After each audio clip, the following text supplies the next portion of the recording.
Chapter 661. Second chapter O2W. Lionel led Aina into the basement. The sudden movement caused everyone to look in his direction simultaneously, their gloominess on full display. Kayla smiled somewhat weakly when she saw Lionel. Realizing that he was holding a girl's small hand, she looked over and gave a polite nod to Aina as well. As for the fact she was wearing a mask, well, Kayla wore a lab coat everywhere, so who was she to judge? Lionel scanned their faces. He couldn't help but feel a twang of guilt seeing their downcast expressions. The truth was that Lionel wasn't very surprised to find them all here. It was clear and obvious that none of them cared to go to the arena after hearing the bells, because they somewhat already knew what would happen. However, what Lionel didn't expect was, "I'm sorry." After a deep breath, Kayla suddenly stood and bowed to everyone. She did so deeply that her forehead almost rebounded against her shins. It would have almost been comical had tears she had been holding back not spilled forth at that very moment. It was obvious to everyone that Kayla was only waiting for everyone to be present for her to give this apology.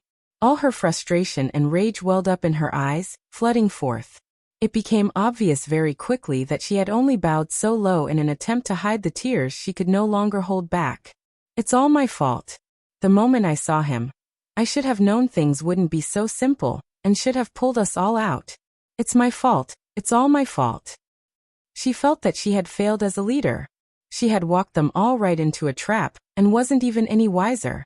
She knew that her former master wasn't such a nice person, and neither were his wives. Each was more evil than the last.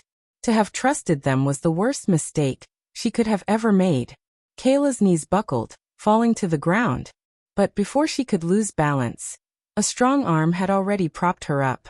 Lionel's arm had reached forward at the same time as Rum's, but his speed was much faster. It was easy for Lionel to tell that Rum wouldn't have made it in time. With a subtle wink, Lionel passed Kayla off to Rum. But the big man was just as depressed as everyone else and hardly noticed this at all. "It's not our fault at all, Kayla." Lisha immediately interjected, rushing up and helping Kayla to wipe her tears. "Would never blame you for something so sinister. It was clear that we were just unlucky to be targeted."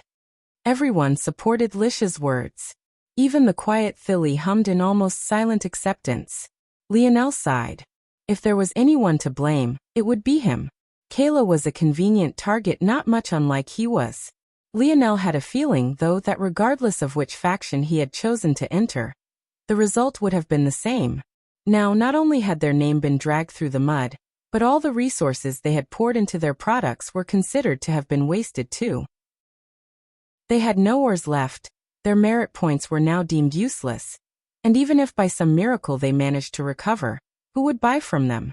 Realizing this, even with the comfort of everyone, Kayla couldn't hold back her stream of tears, her shoulders quaking. Years ago, she had left the safety of Valiant Hall because she believed her master wasn't looking out for her. Since then, despite having poor combat prowess as a crafter, she managed to join Brave Peak and claw her way back, gathering a group of friends and setting out to build her own faction.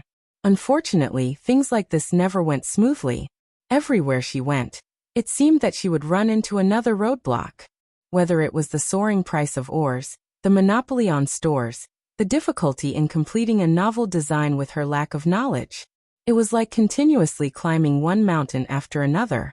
Yet, when she finally reached the peak of the last, instead of finding shining sun and colorful rainbows, she found a steep drop into an endless abyss she could never climb back out from. All those years of torture and laborious work didn't break her, but this most definitely did. Aina clenched her fists watching Kayla's breakdown. She didn't know of her story, but she could still feel a shadow of something familiar when she looked at her. It almost felt like Aina was watching a possible ending for herself. The dimensional verse was a cruel world. Hard work didn't necessarily mean you would succeed. The successful like to think that they reached their level simply because they did and sacrificed more. But this was nothing but the rose-tinted glasses of the rich and privileged. Hard work guaranteed you nothing. Sacrifice guaranteed you nothing. For a long while, Lionel stood and said nothing. He crossed his arms across his chest, allowing the group to comfort each other. Watching them support their leader in her time of need made his heart warm, but one wouldn't be able to tell by the look on his face. Lionel emotionlessly watched it all from start to finish, as though engraving this moment into his mind. Every tear, every tremble, every sob. He imprinted it all. Eventually, Kayla managed to hiccup her way into a semblance of a steady breath. She felt quite embarrassed by her actions. Her plan was to apologize and then try to prepare a future path for everyone, likely without herself. But instead of succeeding in this, she had made a bumbling fool of herself. She looked toward Lionel with a hint of shame on her face, but all she saw was a sturdy pillar, standing there as though the world couldn't impact him in the slightest. Lionel suddenly smiled, but somehow, it seemed detached, as though it was a reflex rather than a display of his genuine emotion. Now that that's out of your system, Lionel said slowly, do you want to watch Valiant Heart Mountain dance on the palm of your hands? Chapter 662. Lionel's words seemed to come with an air of calm around them. Despite the fact he didn't explain any detailed plan, they somehow felt at ease. If others knew of this, they might find it to be quite baffling. Lionel's words effectively amounted to telling them to wait patiently and nothing else, yet they gobbled it up like naive children. But maybe this was just a product of how broken their spirits were. Any small light of hope they could get was enough to calm their hearts. It might have been as the saying went, ignorance was bliss.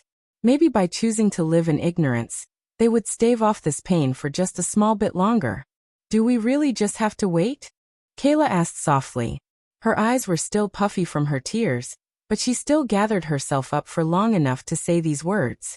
Unlike the others, she couldn't afford to just accept everything at face value. It was exactly this passiveness that she felt landed them in this situation to begin with. Lionel smiled reassuringly. We just need to wait for the honeymoon period to come to an end. It might take a week, it might take a month. But once we hit that tipping point, it'll be time to make our move. Kayla opened her mouth to respond, but she really didn't know what to say. At this point, she could only take Lionel's words at face value. Then what do we do in the meantime? We don't have any resources and our merit points became useless before we even got a chance to use them. All I managed to buy were some rations to fill up our empty fridge, but I didn't really expect that to last more than a month. In this new system, even something as simple as good had to be scratched and clawed for. The so-called rations Kayla bought in the past were only a result of her own quirks. She didn't like spending money, so she often bought dry rations that most only bought for the sake of missions. Most of the time, the group would rather eat at the free lunches given by the freshman quarters or the peaks, but now there would be no such thing. Even the freshmen would begin to starve unless they had the capital to trade large amounts of herb Oregon. Either that, or they'd have to go hunting on their own. Basically all freshman perks had been stripped. The only benefit they had gained was that now they were allowed to travel outside the mountain range on their own without first passing any peak exams. But that was about as good as telling them that they had the right to go and die now. Thinking of freshmen, Lionel couldn't help but be keenly aware that Radley's was nowhere to be seen at the moment. However, he only spared it a fleeting thought. I sent him away since he was never really one of us to begin with. Kayla said softly as though she could read Lionel's mind. That's not a problem. He might be even more useful when he isn't here. As for food, don't worry about it. I also plan to take no small number of missions quite soon. But as for what you can do now, Lionel flipped his palm, secretly communicating with the segmented cube as he sent out one vein after another. How about train? Lionel grinned. He might have used up much of Camelot's high-level ores, but Lionel had a city's worth of low-level ores he had yet to use, all of which he got from the Hive during his time with the Slayer Legion. For Lionel's current needs, these low-level ores were too weak to build anything that could be useful to improving his strength. However, his strength wasn't what would need help very soon. I'm going to impart some low-level force arts to you. With your current level of skill, you should be able to grasp them quickly, and it should help solidify your foundations. After that, we'll be able to start preparing. But Lish's twin sister, Madia, couldn't help but speak up in her soft voice. Though she didn't say the words, they hung at the tip of her tongue. Even without her bluntly stating it, everyone else was already aware. Though they were happy to learn new force arts, what good was it when no one would buy from them? Even if someone was willing to take the risk, Who would dare to offend the members of Hero Peak? Though the peak system had been dissolved, only the naive believed that they would all be one happy family now. Toward this question, though Lionel only smiled mysteriously, not explaining further. 3 days later, Lionel left the small abode under the shadow of Brave Peak and headed toward the former location of Valiant Hall. He walked hand in hand with Aina, not caring in the slightest for what looks he might receive. He strolled through the front doors, walking into the hustle and bustle. Compared to when he first entered Valiant Hall, it felt even rowdier. The excitement of the new changes still hadn't quite settled just yet, so everyone was still hopping around with mad joy. A few recognized Lionel and gave him hostile glances, but it wasn't exaggerated enough for everyone to stop what they were doing to look toward him. Without a care, Lionel made his way to the front counter. There were many receptionists manning the long curved desk, but one didn't need to go through them to accomplish their goals. One would only need a receptionist upon handing in a mission. But as for accepting them, it was a simple matter. Lionel reached forward to open a catalog of missions, only for a large hand to slam onto the cover before he got a chance to open it. Lionel gazed at the hand for a while before his eyes traveled up to the face of its owner. On the end of it, he found a young man with a patchy beard he could probably do with shaving clean. Despite being a head shorter than Lionel, he had the haughtiness of someone twice his height. Is something the matter? Lionel asked calmly. Obviously. You're not welcomed here, Scram. The words immediately drew far more attention than Lionel's silent appearance had. Oh, Lionel raised an eyebrow. And why's that? Did you not hear me? Scram. The sneer of the young man only deepened. Interesting. Before the young man could react, Lionel tapped his identification ring onto his. A small light spread out between the two of them, immediately forming an illusory dueling stage. The only oddity was that this dueling stage was split in half by a receptionist's desk. The words hovered in the air about the two, making their names clearly visible to all who were around. Lionel reached a hand forward and caught the front outline of Halgo's hair.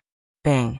Halgo found his nose smashing into the catalog, a dizziness he had never experienced before making his sight blurry.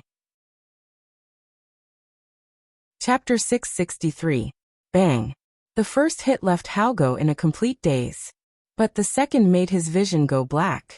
The last thing he felt was a rush of heat to his nose before he collapsed to the ground. As for everyone else, all they saw was a flash of light denoting the start of the duel, only for it to quickly end in a fountain of blood spraying out from Halgo's nose. Yet, not only did the blood not touch Lionel, it didn't even touch the catalog either. By some mysterious force, it shot back, splattering all over the falling Halgo's face. Lionel blinked, looking toward Aina. Is that another cool vampire ability? Aina pouted slightly beneath her mask. I'm not a vampire. Are you sure about that? Lionel grinned. Aina turned away and ignored him. How could she be a vampire? Wasn't she walking around in the sun just fine? Garlic was probably her favorite flavor to add to food. Plus, she never really craved blood. Unless you counted that one instance. Lionel was just teasing her. As though the couple couldn't sense all the eyes around them, they bantered as Lionel flipped through the selection of missions. A shame. A while later, Lionel shook his head. Seems we can only take missions allowed for black belts. In that case, Lionel took 10 missions. Truthfully, he wanted to take more despite the penalty and time constraints placed on these missions, but he decided to hold back a bit. Plus, there might just be more to do than just these missions once he stepped out. Let's take these 10, they have relatively good rewards. Once we accumulate enough, it'll be easier to promote to white belt and open up more avenues for us. Don't you think it would be easier if we prioritize being promoted first? Aina wasn't exactly wrong. Nibbling at these easy missions was a good way to waste time. There were a lot of things about the changes to the rules that benefited them. For example, the duel Lionel just initiated. This duel had always been a part of Valiant Heart Mountain's culture, but now it was even more important and prominent. In the past, it was only used to clear up grudges and essentially sanction battles that occurred within Valiant City. That way, one wouldn't be accused of breaking the rules like Lionel had been on his first day here. But now, thanks to the rule changes, It had essentially become a court system. Not much unlike the Valiant Hall meeting that was called just 3 days ago, except on a smaller scale. Now, it wasn't just for settling grudges, but could be used to battle for resources, decide contracts, and many other similar things. In fact, the only rule policing these duels was that those of higher belts couldn't challenge their younger classmen. However, while this was a benefit, there were still many other hindrances. Black belts, while receiving these protections, were also restricted in many ways. There were certain kinds of resources that black belts couldn't touch, certain establishments within the city they couldn't enter, and as seen here, certain missions they couldn't choose. In Aina's opinion, it would make more sense to raise their status first even if things might get a little bit prickly for a moment. Lionel smiled. No rush. Alright, you keep being mysterious. I can be mysterious too. Aina said these words without much oddity in her tone, but she seemed to be hinting at something that made Lionel freeze. Wait, what is that supposed to mean? Aina gazed up at Lionel, as they began to walk toward the exit together. I don't know. What does it mean? She replied. At that moment, the little mink hopped out from the segmented cube, nuzzling up against Aina. Letting go of Lionel's hand, Aina began to play with the little guy. Yes. We don't need him, right? He can go act mysterious by himself. Aina smiled sweetly beneath her mask, stroking little Blackstar's glossy fur. The little mink nodded in agreement. Yip. Lionel opened his mouth to say something, but he already felt as though he had been checkmated. All right. You win. Lionel laughed. Being a black belt is restrictive, but it's also freeing too. There are quite a few loopholes in their new laws as well. The fact that higher-ranked belts can't challenge lower-ranked ones is just the first. For example, black belts might not be able to own or mines or stores or even form factions of their own. But they likewise don't have to report what they gain on missions or pay taxes on their resources. You're planning on causing trouble again, aren't you? Aina shook her head. Me? Trouble?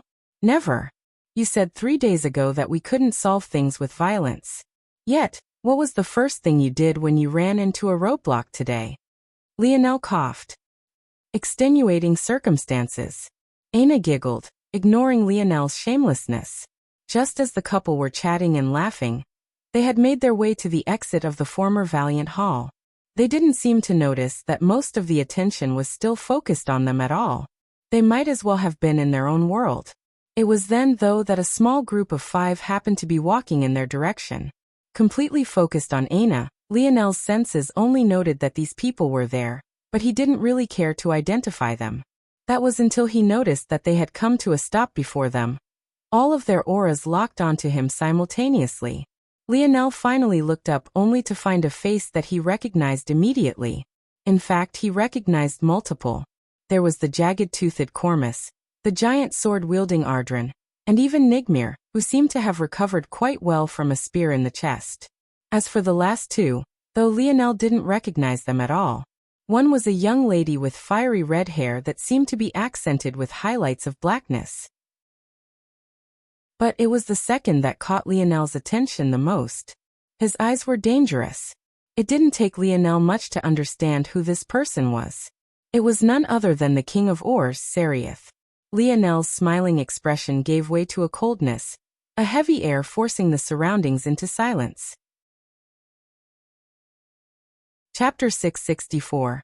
Sereth had a tall stature, being just 2 or 3 inches short of Lionel. From his exposed torso, he didn't seem to be very muscular. In fact, compared to the others Lionel constantly ran into, he could be considered to be average at best in terms of physique. Other than being somewhat lean, he didn't have any other standout qualities. However, it wasn't his physical stature that made those around him feel uncomfortable. It was most definitely the look in his eyes. Meeting his gaze felt like locking onto a venomous snake. He seemed capable of peering through everything, his intuition and sharpness reaching a level that most couldn't hope to ever even touch. Sereth was very used to people looking away when they saw his gaze for the first time. Even if they recovered later, that first instance would leave a mark on their soul. However, to his surprise, Lionel didn't seem to be one of these individuals. In fact, He locked onto Sereth as though he was a beast who had finally found his prey. The flood that was Lionel's aura made it feel as though the gravity in the surroundings had grown by a factor of 10. Hardly anyone dared to breathe too heavily, scared to gain the ire of this beast. I received word that there's been a disturbance here. Sereth suddenly spoke, far more quickly than anyone expected him to. Others would have assumed that this standoff would last much longer. But Sereth was far too cunning for this. Seeing that he had lost to Lionel in momentum, he immediately shifted tactics. Care to elaborate? Disturbance? I didn't see any, Lionel said plainly. Sereth didn't seem surprised by this response. He continued to speak unhurriedly. Are you aware that lying to a member of the Valiant Council is considered to be an act of rebellion? I'm well aware of all your little rules, Lionel replied. Unfortunately, though, disturbance isn't clearly defined within your bylaws. So, I can only interpret your question to the best of my ability. If, though, what you meant was to ask if a battle had occurred, then the answer is yes. But this was a sanctioned battle recognized by Valiant Heart. Sereth's gaze narrowed. Oh, in that case, it seems that I've made this trip for nothing. Indeed. Lionel nodded, moving to walk by Sereth. But you also seem to have a habit of doing exactly that, no? Sereth didn't react much to these words, but Nigmar's forehead vein bulged. It seemed like he wanted to attack any moment now. How could he not tell that Lionel was referring to the matters of that day? In fact, it felt as though he was publicly mocking them. Back then, not only did Sereth come too late to do much of anything, for the sake of the bigger picture, he also had to swallow his pride and wait patiently for all the matters to be concluded. It was precisely because of Sereth that their plot went so smoothly, and it was also because of this his path toward the Blue Belt was so easy, and why he had a place reserved for himself on the Valiant Council despite being the youngest member. Now they could only watch as Lionel's back receded further and further away. King, we should have taught that brat a lesson. We could have easily come up with any number of fake charges if we wanted to. Unable to hold back his anger, after Lionel had left, Nigmar couldn't help but growl this out in a low tone. But what he received in return was a smack to the back of the head. This smack wasn't from Sereth, but rather the red-headed beauty beside him, Anlin. Don't say such stupid things again, Aelin warned. Nigmar bit his teeth. Why? If it wasn't because he knew that this woman was Sereth's closest confidant, he would have most definitely lashed out by now. Use your head. Why is it that that brat was effectively accused of killing 10 students, a crime punishable by death, yet is still able to walk and strut about? Nigmar froze. Now you want to use your head? Do you really think that Raylion didn't say his name because he disdained to? That was just a convenient excuse. The real reason he didn't say that kid's name is because it's obvious that the elders are hiding a secret about him that they haven't told any of us. Not saying his name is akin to leaving us a way out should anything go wrong in the future. As long as matters stay like this and everything remains above board, things can be dismissed as matters between kids. But the moment you start bending rules to suit your needs, it becomes bigger than that. Rules are agreed upon by the upper echelon. If they're ignored, it can be argued that it's by tacit agreement of the elders. In that case, this matter will blow up. He can be suppressed, he can be bullied and even somewhat humiliated, but don't take things too far until we learn of what his background really is. Nigmar clenched his jaw so tightly that his gums almost bled. Are you trying to tell me that we should just let him strut about as he pleases, because he comes from a powerful family? Are you a child? Anlin snapped. That's exactly what I'm saying. The world isn't fair. You better put that murderous intent of yours away. It's not like you can defeat him anyway. The only reason Raylion pitted himself against this Lionel so firmly was to force the elders to choose. He sees himself as the future of Valiant Heart Mountain, and can't allow the elders to be swayed by the potential of outside support. None of that means that he's willing to become enemies with such a family. If you want to seek death, do it yourself. This arena we're playing in right now is a duel between those two. Read some history books if you want to find out what happens to those who stick their noses into the battle between two lions. Sereth didn't say a word from start to finish. But his gaze told a completely different tale outside his expressionless visage. 2 lions, huh? Aren't their corpses devoured by the hyena in the end regardless? Chapter 665. You aren't going to do any work? Aina sent a glance back toward Lionel, standing over a beast corpse. As opposed to Earth, which was mostly water, the world Valiant Heart Mountain resided on was mostly land. This not only made water an extremely valuable resource, but it also made controlling ownership of land just as difficult. One would think that the reason Valiant Heart Mountain was set up at its current location was because of the 7 peaks acting as a great protective barrier. But the truth was that this was only a secondary condition. The main reason that location was chosen was due to the floating islands. Namely, the waterfall phenomenon on said floating islands. With the Valiant Heart world being over 90% land, and with the remaining 10% of water being mostly salt, it was no surprise that such freshwater sources were incredibly valuable. This was all to say that many of the missions Valiant Heart handed out in exchange for merit points were population control missions. Of course, not population control for people, but rather, beasts. One would think that with such a low supply of water, the population of beasts would also suffer, and this line of thinking wouldn't be wrong. However, before one could reach that saturation level, Valiant Heart Mountain would likely be overrun. As one might expect, then, all of the missions Lionel chose were targeted toward these matters. And since they were freshman missions, all the beasts were also quite weak and easy to deal with.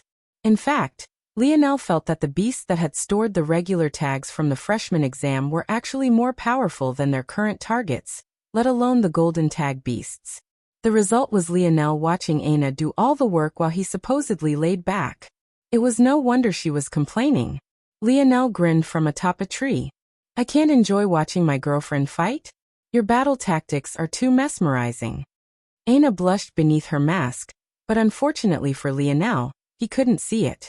Instead, all he received was a scathing reply. You have that sort of fetish? Aina blinked innocently, but there was very clearly a judgy light in her eyes. Lionel looked from Aina, toward the massive axe in her hand, and then back. Thinking about how she manhandled the beast previously, he coughed. How had he gotten himself painted into such a corner? James once told him about a sex position called reverse missionary, where the female did all the pumping. Lionel remembered thinking that it was absolutely ridiculous. What kind of man allowed such a thing?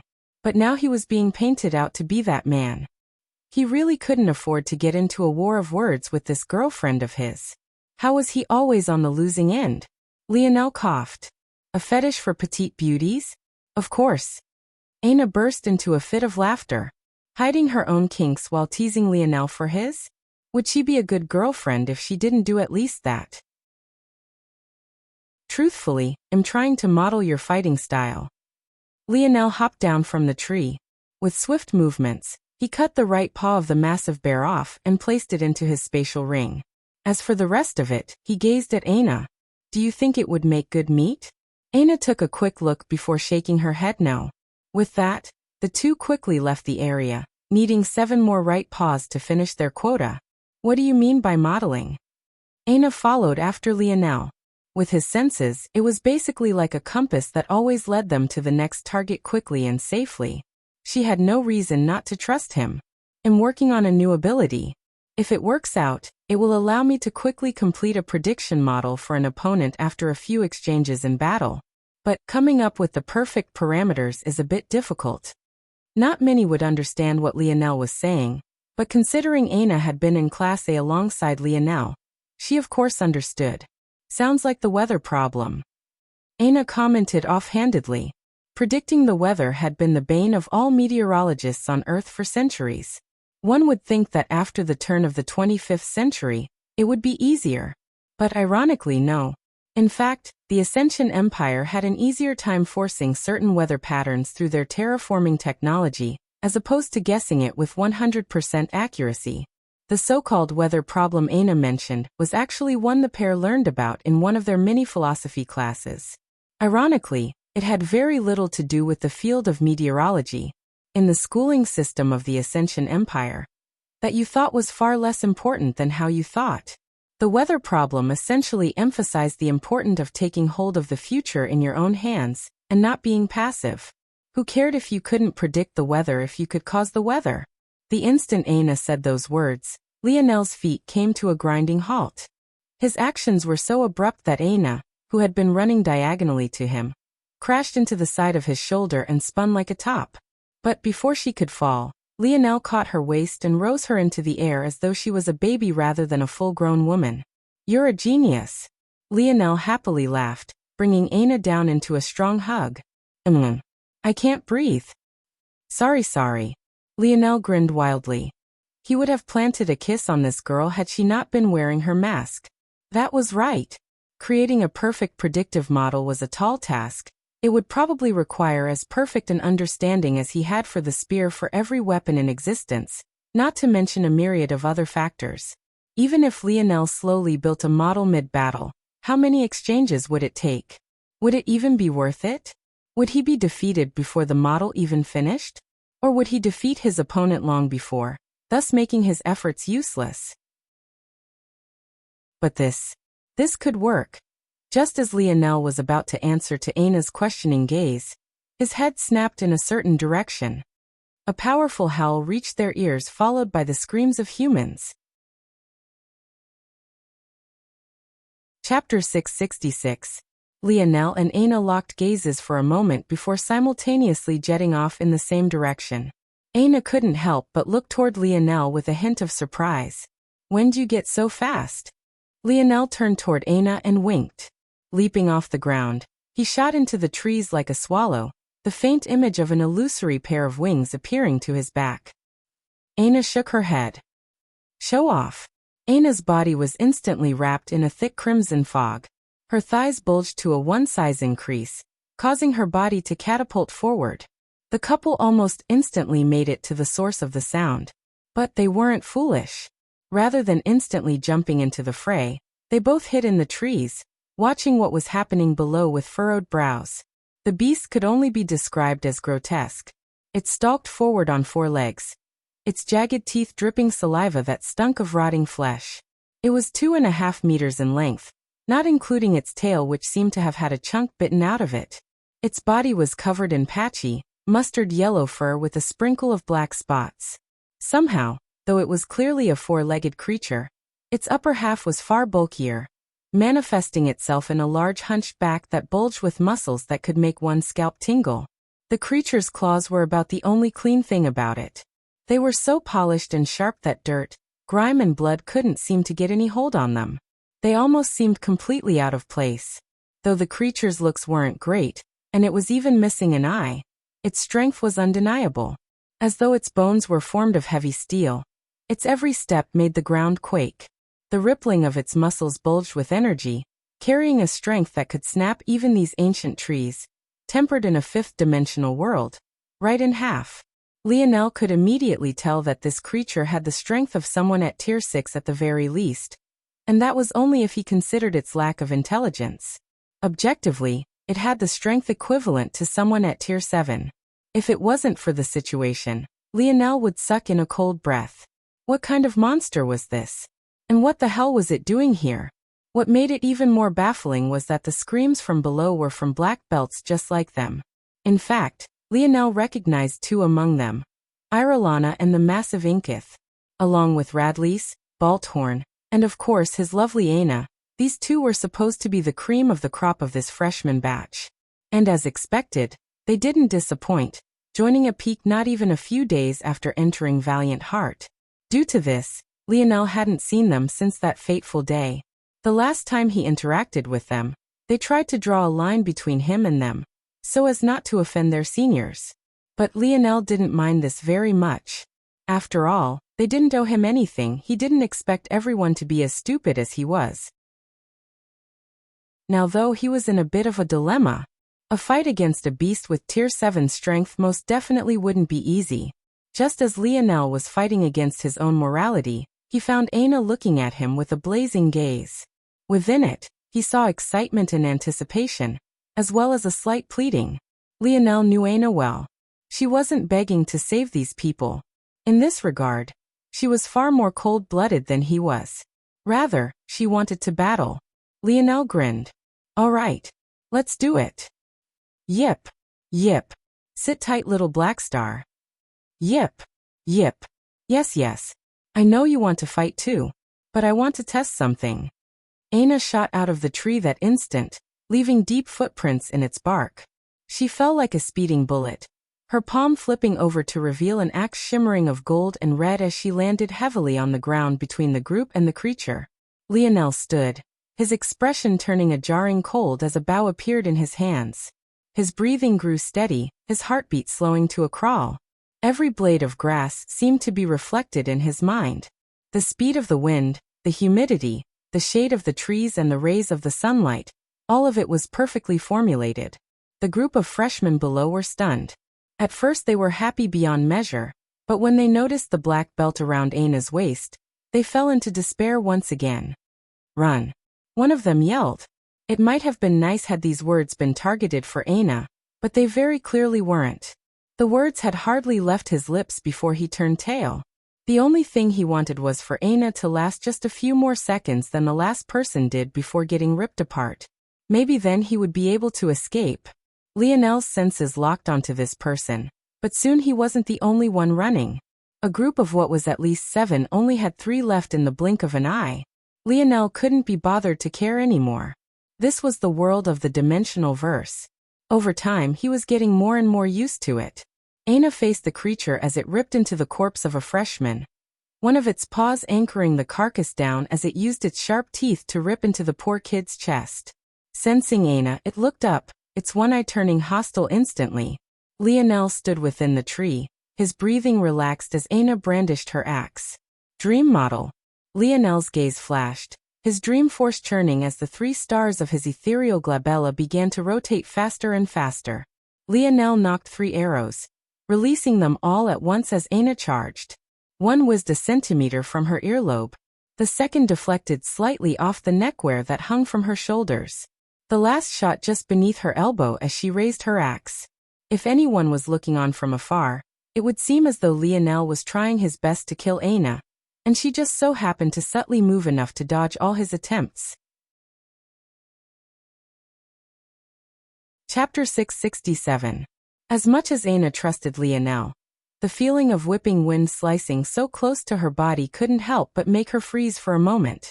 It wasn't like Lionel had never supported her from the rear like this before. In fact, this was their favorite battle style whenever they fought together. The main issue was that usually Lionel's arrows would be half a foot from her at the closest. He had never towed the line like this before.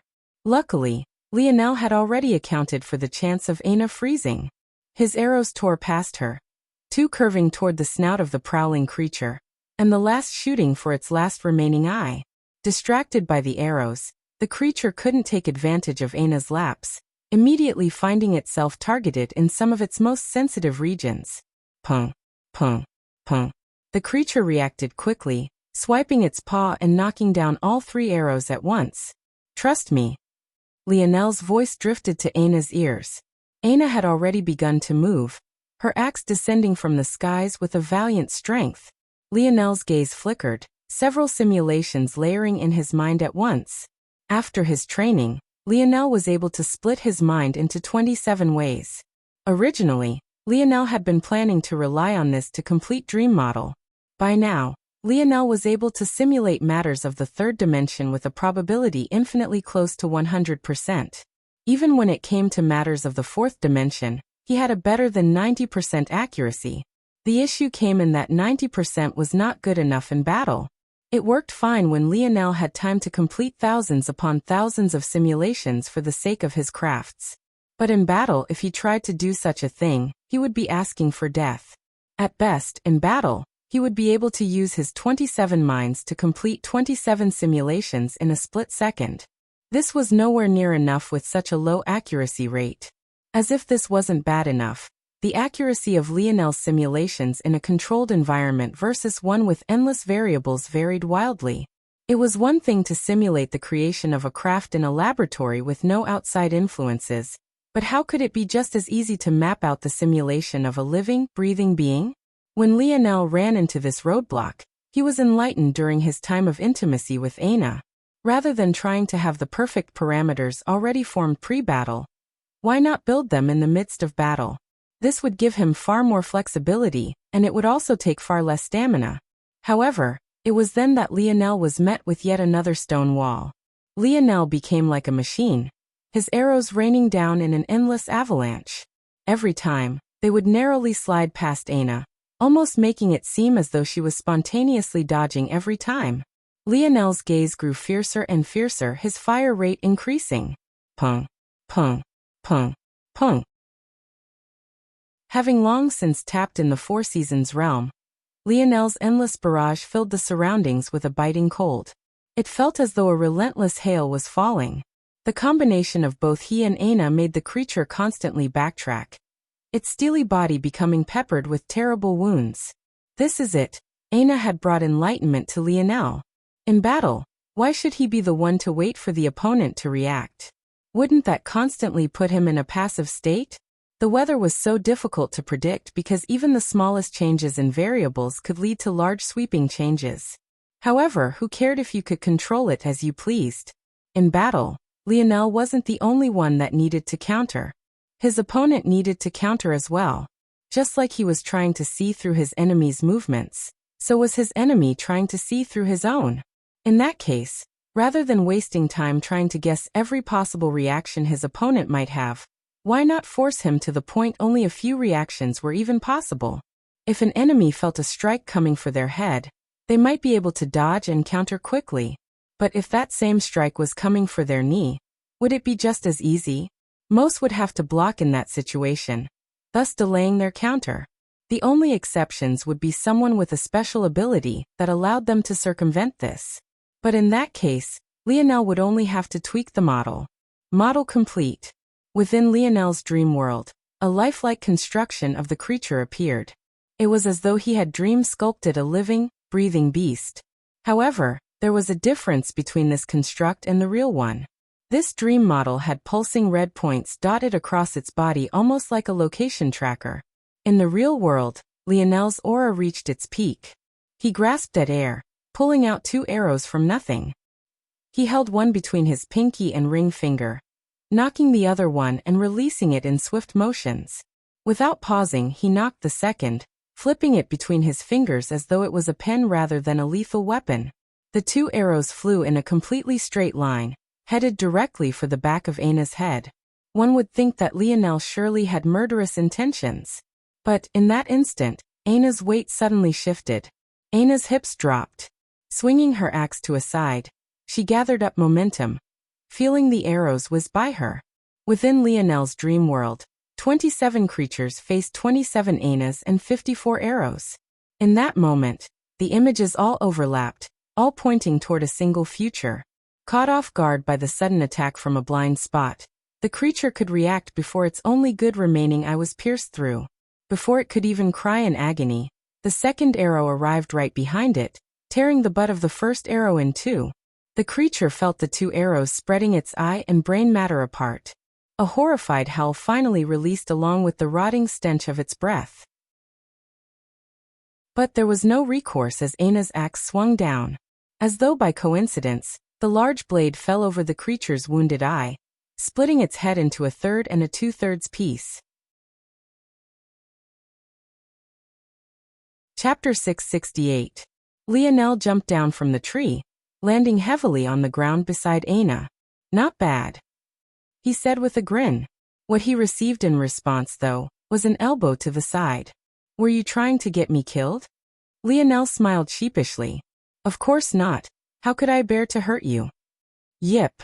Yip. Little Blackstar landed on Lionel's head, knocking him a few times on the head. It seemed this little guy would never take his side again. Lionel really didn't know who his true partner was. Was her chest really so comfortable? The moment he had this thought, Lionel grew absent-minded before he nodded. Maybe it wasn't so shocking after all. All right, fair enough. You win. At least give me an inch next time. Aina rolled her eyes, feeling that Lionel was thinking of something lewd. Lionel laughed. Nope. I understand my precious girlfriend's combat style the best. You're the only one I can do this with. How can I not take advantage? Aina was speechless. She was precious? So precious that you didn't mind almost killing her? Aina shook her head. If it was anyone else, she might refuse to the end. But since it was Lionel, well, she knew that he would never harm her. Maybe to Lionel, the barely half-centimeter of breathing room he gave her was already him being overly cautious. If he really didn't care about her life, he might leave her small cuts with his every arrow to be the most efficient. Though Aina only had this thought fleetingly, she had no idea how true it really was. To Lionel, that half a centimeter had no difference from a meter or more. Fine. Get to dissecting then. Aina spoke. Lionel blinked. This beast has some useful pieces. Lionel's expression changed. Sniffing the air and confirming that the rotting smell was indeed coming from this vile creature, his face warped. Are you sure? You're not just saying that to spite me, right? Aina didn't even respond to Lionel. Rather, she looked back toward the three who still couldn't believe what they had seen. Though her expression instantly turned cold when she saw them, she still felt that they were better than the four of their teammates who ran. Inkith and Irelana, along with a third Lionel didn't recognize, were still in shock about what they had just seen. Were these two really freshmen? The third individual might have been wearing a black belt, but they had already been in Valiant Heart for more than 2 years. But they had never seen such a thing before. 2 freshmen defeating a Tier 7 beast. Was this a joke? Thank you. Inkith was the first to step forward and display his gratitude. In truth, he was a bit embarrassed. Most of his team had run away, while he himself hadn't dared to help. Though he was sure that he would have only gotten in the way had he tried, it still didn't feel too good. He had come to this place with such high aspirations and thought he wouldn't ever have to fear anything as long as he had his 2 fists. Everything was supposed to be smooth sailing. Yet the moment he got here he met roadblock after roadblock. First he failed to join Hero Peak, that honor going to the girl before him now. Then he barely passed the exam for Honor Peak, leading to a whole host of injuries he couldn't afford to cure. This eventually led to him falling behind and not getting a chance to take advantage of any resources. By the time he had slowly healed, the rules of the organization were flipped on their head. Now, even as a freshman, he had to leave and complete endless missions before he could even think of training in exchange for merit points. Now he was seeing Lionel, the very man who he had looked down on before, casually dissect a beast he couldn't dream of beating. From his kneeling position, Lionel waved an arm toward their thank you. No problem, don't worry about it. We're fellow freshmen anyway. Inkith looked back toward his teammates, not knowing what to say to this. As for Aina, she remained completely silent. Do you need the whole thing? Lionel suddenly asked. Not the whole thing. Just its kidneys. Aina replied. All right. Lionel learned his lesson from last time. This time he wore his crafting gloves so as not to get dirty. If others knew he was using such a treasure in this fashion, it would likely start riots. But since they had no other use for him now that he crafted bare-handed, he didn't really care much. Oh, this skeleton is pretty good. Lionel's brows raised. He had guessed that the creature definitely had a heavy frame. But he didn't really expect its whole skeleton to actually be made of metal. The best part was that it was Tier 7 to Tier 8 in sturdiness despite not having any other special abilities. Lionel smiled, making sure not to breathe as he stripped the whole beast bare of flesh. He realized during this battle that his arrows were far too fragile. He could definitely use this skeleton to form some powerful arrowheads. At that moment, the third of the group, the very one of the freshmen Lionel didn't recognize, suddenly covered his mouth in shock. Lionel's head snapped around, but he frowned when he realized there weren't any other enemies around. Now that he thought about it, how could anyone possibly sense an enemy before he did? He raised an eyebrow, his gaze landing on the young man. Is something wrong? That. The young man felt his knees going weak. That's a silver-clawed titan hyena. Lionel blinked. And if it was poisonous, Aina would have already warned him long before this young man said anything. The lip of the freshman quivered, realizing that no one understood how important this matter was. It was only then he realized that these people had hardly been here for 2 months. Chapter 669. We need to run. Now. The Titan hyena is the favored mount of the Oryx tribe. You don't understand how rare it is for this species to have a complete skeleton of metal. Originally, I didn't think much of it. Titan hyenas with incomplete skeletons are still rare, but it wouldn't be impossible to run into. But one with a complete skeleton is a completely different story. The full metal skeleton genes are all recessive alleles. If even one is missing, the Titan hyena will have an incomplete skeleton. There's no way the oryx tribe would mistakenly let such a purebred Titan hyena loose without reason. The freshman was so agitated that he spoke out everything in a single breath. Lionel frowned. This oryx tribe. It wasn't the first time he had heard of them. During Raylion's speech, many of the worst sins toward the end involved the mention of this tribe. But that was about all Lionel knew. He wasn't aware of anything else about them. A recessive allele wasn't complicated, at least not on Earth. There were only two types Lionel was aware of: the dominant allele and the recessive allele. When a baby is conceived, it will receive one allele from each parent for every gene expression it might need in the future. A dominant allele only needed one of itself present to manifest. A recessive allele, however, would need both from both parents. This essentially meant that for the Titan hyena to have a full skeleton, both of its parents would have to also share this trait. Well, that was as long as genes were expressed in the same way across worlds. Something that Lionel wasn't exactly sure of. For all he knew, the process was more complicated than this for Titan hyenas. Technically, if things worked like they did on Earth, two parents who each had one dominant allele and one recessive allele could still come together to produce a child with two recessive alleles. But from the words of the freshman, it seemed that the Titan hyena needed multiple sets of recessive alleles for multiple gene expressions rather than just one. In that case, the luck that would be involved for the spontaneous creation of a perfect Titan hyena would be astronomical. It was no wonder this freshman was panicking. In all likelihood, a member of the oryx tribe was definitely nearby. Or, at the very least, they were scouting in preparation for a mission, and just never expected that there would be anyone in this region who was capable of taking down such a beast. Thinking it through, the likelihood of it being the latter was incredibly high. This was a region where freshmen were deployed for population control missions. Logically, there shouldn't be danger on this level here. Lionel's gaze sharpened. What an interesting opportunity. Seems Lady Luck is on my side. Lionel looked toward Aina, their gazes seeming to have come to a tacit understanding. It seemed that things were getting interesting. Lionel stood from his kneeling position by the Titan hyena's corpse, taking out a spear with a long blade. It was a weapon those of Valiant Heart Mountain would drool over.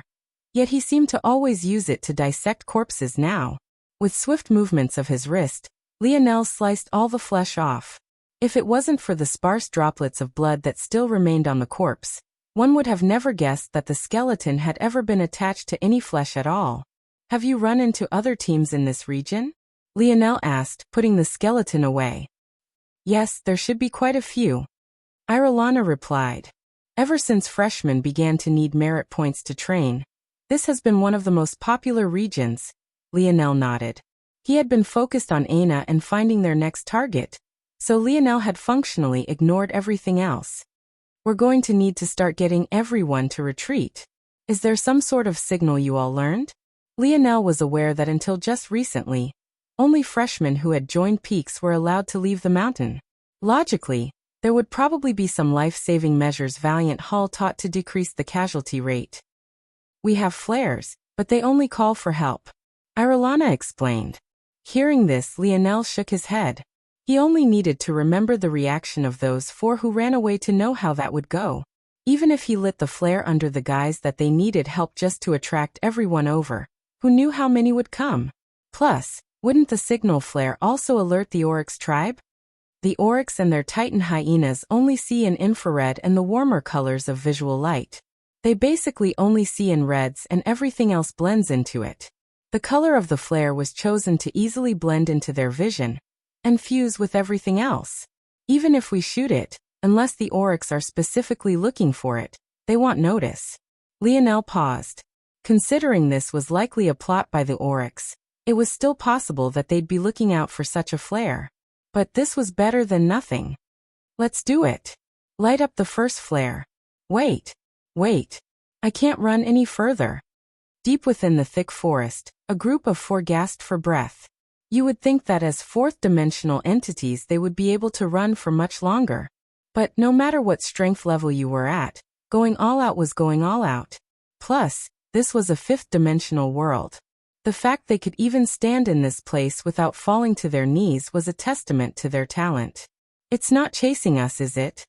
I think we got far enough away. The others? The 3 looked toward the one who had spoke these words before looking toward each other. A hint of guilt in their eyes. Eventually, a young man amongst them steeled his resolve. Staying would have only gotten us killed. We didn't have the strength to be of any help. What good would it have done to throw our lives away? The 3 felt somewhat better hearing this. Right. Wasn't it better that some of them survived? Would there even be a point to sacrificing themselves? What a joke. Did you guys hear that? Hear what? A slight tremor shook the ground. The 4 froze, looking in a certain direction. The trees seemed to bend out of the way, the foliage snapping and flattening under the presence of this humanoid. At first, all they saw was a simple shadow. The ground trembled once again. But this time it made their knees quake. The vibrations traveled through their feet, reverberating throughout their chests. What the 4 saw next was a sight they would never forget in their lives. Though for how long said lives would last for beyond this period, maybe that was something they knew well wouldn't be long. The figure could barely be considered to be humanoid. Its frame was incredibly wide, and its legs were inverted at the knees and covered in coarse black fur. The digitigrade legs of the figure ended in bestial feet with curling sharp claws that dug deeply into the ground. The torso of the humanoid was bare, but it bulged of muscles that seemed constructed from steel cords. Its individual muscle fibers were so clear from every minute movement that it looked as though it was flexing as hard as it could constantly. But the reality was very far from this. Even with the height of the humanoid being almost 3 meters, the eyes of the 4 weren't drawn to its fur-covered legs, or its steely torso. Rather, they couldn't take their eyes off of its face. 2 tusks so long they nearly pierced into its chest hung from its mouth. Its horns were thick and rounded almost like a sheep's, but it radiated with a light that made it look like polished steel. The humanoid had 3 eyes, 2 placed normally, and a third running a vertical slit between its brows. Each was a furious shade of red that made it look as though they had been dyed in blood. Crisscrossing scars danced across the humanoid's body, its vision expressionless as it locked gazes with the 4 before it. Oryx tribe, the 4 stuttered. But the humanoid walked by them as though it had seen and sensed nothing. If they hadn't been so racked with fear, they would have noticed that within the eyes of the oryx, there was an absent-minded, one-track thought that had taken over its mind. The 4 stood frozen. The stench coming from the oryx was so palpable that it made their eyes water. Yet they didn't dare to move from start to finish, even as the oryx disappeared into the distance. The 4 held their breaths even long after the oryx had disappeared, not daring to move a single inch. Minutes later, their heartbeats began to return to normal. Had they really survived? They looked toward each other with excitement and happiness before their expressions immediately became one of horror. Shying. Not a single one of them got the chance to speak another word.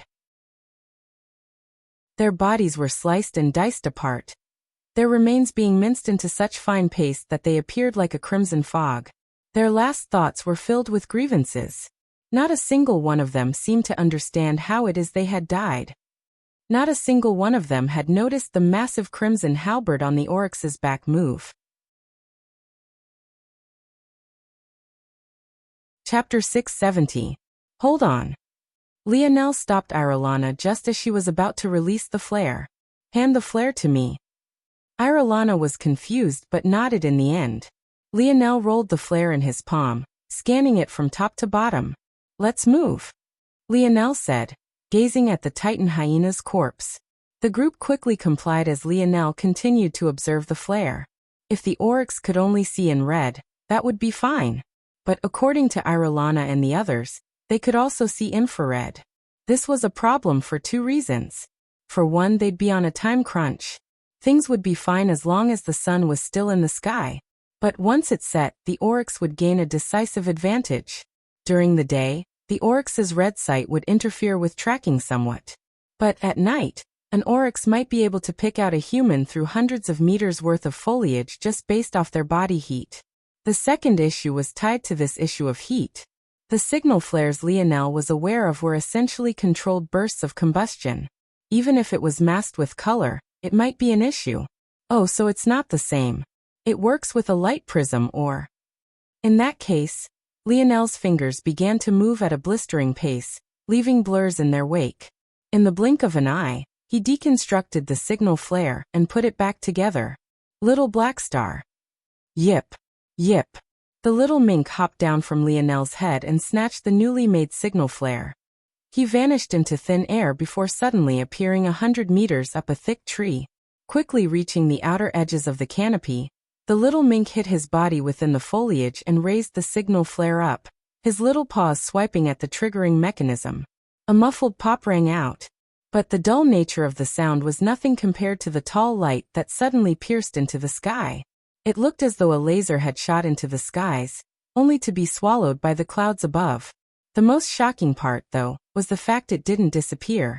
It hung there like a beacon even long after the little mink hopped back down. A blue flare? Irolana was shocked. She found it hard to still call that pillar of light a flare. At most, it should have lasted 2 or 3 seconds. In addition, the color shot should have been red to blend in with the shades of red the oryx saw in. What was going on? I don't know enough about the oryx to guess what shades they see in. Don't you think it's much easier then to just copy the sky's color? In that case, no matter what shade they see in, it will blend in no matter what. Lionel explained offhandedly, but he had already brought out the Titan hyena skeleton. Little Tolly sprung into action, rapidly helping Lionel form arrow tip after arrow tip. Lionel didn't seem to have any idea that his simple explanation had fried the minds of the freshmen who followed him. They looked up into the skies, only now realizing that after taking their eyes off of the beacon for a moment, it took them a moment to find it again, and that was despite knowing that it was there. For anyone who knew how light prism type ores worked, even a subtle tweak could result in a completely different color. It was easy to hone in on a large group like red or blue, but to nail down a specific shade required accuracy on the order of a fraction of a degree. How Lionel had accomplished this without measuring tools, or even a proper working environment, was completely beyond them. Is it really alright to make it so difficult to find? Inkith couldn't help but ask. At the moment, the three felt like lost sheep. They absent-mindedly followed Lionel without even knowing why. Maybe it was because all of his actions seemed so confident, but they couldn't really explain why themselves. Due to this, they had missed an obvious flaw. If it was so subtle even for them, was this really conducive to gathering more people? How many would actually recognize the signal for help? Not only had Lionel changed the usual color, he had changed its usual function, and even made it difficult to spot. Lionel shook his head. Things will be even better this way. Even if only a few come, that's even better. Soon we'll be setting out to find them, so even if they don't, it won't be a big deal. The pupils of the three constricted. Could it be that Lionel only casually did this so that they wouldn't be too idle while he completed his craft? Hold on, he was crafting. Watching the liquid metal run through Lionel's hand with such deftness left them in a state of shock. Aina shook her head watching Lionel, a light smile on her face. It's more than that, she supplemented, clearly realizing that Lionel was focused on forming these arrows as quickly as possible. The fact that the flare isn't normal will help us. The first thing people will think when they see it isn't that someone is asking for help. If they thought that, very few if any would come, and some might even run in the opposite direction. The three blushed furiously when they heard this, still embarrassed about the actions of their teammates. But if it's like this, it will make people curious instead. They might even think that there's a hidden treasure here, and that they were the only ones sharp enough to spot it. That will make many more come than what you might expect. Aina had hardly finished her words when the shuffling of grass and the soft words of a few groups reached their ears. It had hardly been 10 minutes and the first few had already come. Chapter 671. The first group was stunned to find that there was already a group standing in the small clearing. They immediately put their guards up, thinking that they would have to fight for the treasure before they could even lay eyes on it. However, that was when a second and a third group appeared. The tense atmosphere only grew worse. Lionel looked up. When a few saw his face, they were quite shocked. While it was a toss-up whether or not a senior would recognize Lionel's face, freshmen, especially those who had yet to join a peak before the rule changes, were a completely different story. After all, because of Lionel, many of them hadn't gotten a good night's rest for weeks. If they didn't know him, they'd be way too ignorant. The freshmen's gazes flickered with some hints of confusion and hesitancy. Unlike the seniors of Valiant Heart, they hadn't been here for long enough to understand a lot of the rage around Lionel. They simply followed the flow in most cases. Those of them that looked down on Lionel were just going along with the crowd. But while it was easy to do this when amongst their own friends and their private groups, when faced with the man himself, especially when his fingers were working on the corpse of a massive Titan hyena, they suddenly couldn't find the words to say. "Moose," Lionel spoke. "Explain the situation to them. You understand it all far better than I do." "Ah, yes." Moose, the third freshman amongst Irelana and Inkith, began to explain things from the very beginning. As he began, Lionel put up a small silencing barrier that only allowed sound in but not out and handed the dictionary to Aina. As his fingers worked, he began to pepper the dictionary with questions about the Oryx tribe. He realized that knowledge was power a long time ago. The fact he knew nothing about the Oryx could come back to bite him very soon. Lionel wasn't arrogant enough to believe that he could take on whoever the Oryx tribe had sent. Whoever they dared to send so deep into Valiant Hall Mountains territory was definitely extraordinarily skilled. Beyond that, who said that there was just one? Lionel had a feel that this matter was far larger than he knew. So it's like this. Lionel's eyes narrowed, his fingers never stopping. By now, he had already formed over 100 arrowheads. He split one mind toward thinking of what force arts were best suited toward it, focused another on the discussion between Moose and the others, another was trained on his surroundings, and the last focused on the words of the dictionary. The more he learned about the Oryx, the more he was intrigued. It seemed that he had finally met a non-human humanoid race. Lionel quickly summarized what he had learned. The Oryx were the original race on this world. It wasn't until later that Valiant Heart was established. This was quite rare for this quadrant. No, for this entire galaxy. The Milky Way was a galaxy of humans. The population of other races and species was quite low unless one counted beasts. But even then, the beasts one could find here were decidedly less mystical than one could find in other galaxies. The Oryx were known for their superior strength, their 3 eyes, and especially the metal skeleton. The uniqueness of this world in being 90% land allowed the birth of certain special ores that triggered the evolution of the Oryx down this path. When coming to this point, Lionel couldn't help but wonder if the Morales family evolved in this way as well. He couldn't help but draw comparisons even though the Oryx were still definitely inferior in this regard. What intrigued Lionel even more than this, though, were the eyes of the Oryx. According to the dictionary, that was one line of their evolution that was rapidly progressing with each generation. Apparently there was a special term for this. The dictionary knew it as hyperevolution. Hyperevolution appeared rarely in the history of a species. It allowed the process of evolution that usually took billions to trillions of years to complete to have massive leaps every generation. Hyperevolution usually targeted a single trait and allowed it to progress quickly. But obviously it wasn't helping the Oryx see a wider range of colors. So what was it building up to? Lionel shook his head. Even the dictionary couldn't predict the future, and neither could he. So there was no use in wasting time speculating. If a species entered a state of hyperevolution, they would either rise to the top in one shot or fall to the wastes of history. As a non-human species, the Oryx most definitely had a tall mountain to climb, especially since most hyperevolutions ended in failure. Is this why they're suddenly making such large movements? Lionel's gaze narrowed, dispelling the soundproof barrier around him. All of you should know about how dangerous the Oryx tribe is. We've suffered at their hands too many times despite their populations being a mere fraction of our own. A fraction? Lionel frowned. During hyperevolution, fertility is also increased for a period of time. But even the dictionary can't tell me how long they've been in hyper-evolution for. It's too loose a concept. Are you trying to tell us to trust you all? Let's say the Oryx tribe is making such a big move so deep in our territory. Who are we supposed to follow exactly? Him? The young man who spoke was called Senior Lu despite also being a black belt freshman. Maybe he was emboldened by the respect his juniors gave him. But he pointed toward Lionel, whose hands were still moving like striking lightning. At that moment, the group had already grown to almost 30 and more were still arriving. Having finished going through the entire skeleton, Lionel whipped out his quill and began to write at a blazing pace. But his actions left Senior Lu feeling stifled. Lionel continued to work, his eyes locked onto this Senior Lu. Regaining his composure after realizing the Lionel didn't dare to do anything to him here without fear of losing the support of the crowd, Senior Lu continued to speak.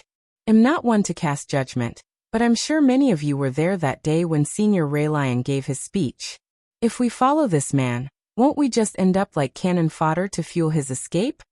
Remember, he is the one who called us here. He needs our help. Why should we risk ourselves for the benefit of his safety? I've seen this play out way too many times. If he wants our trust despite his terrible reputation, he needs to prove himself. He should be taking up the most dangerous tasks and heading the vanguard, or else won't he just be using us? Chapter 672.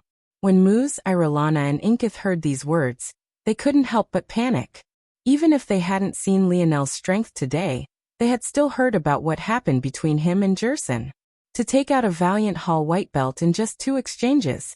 There wasn't a single person here who could replicate that feat. No, that wasn't true. There was one other. But she just so happened to be his girlfriend. They could only say that this Senior Lu was far too bold. Was he really not afraid of death? What Senior Lu had misunderstood was Lionel's reason for calling them all here and bringing them together.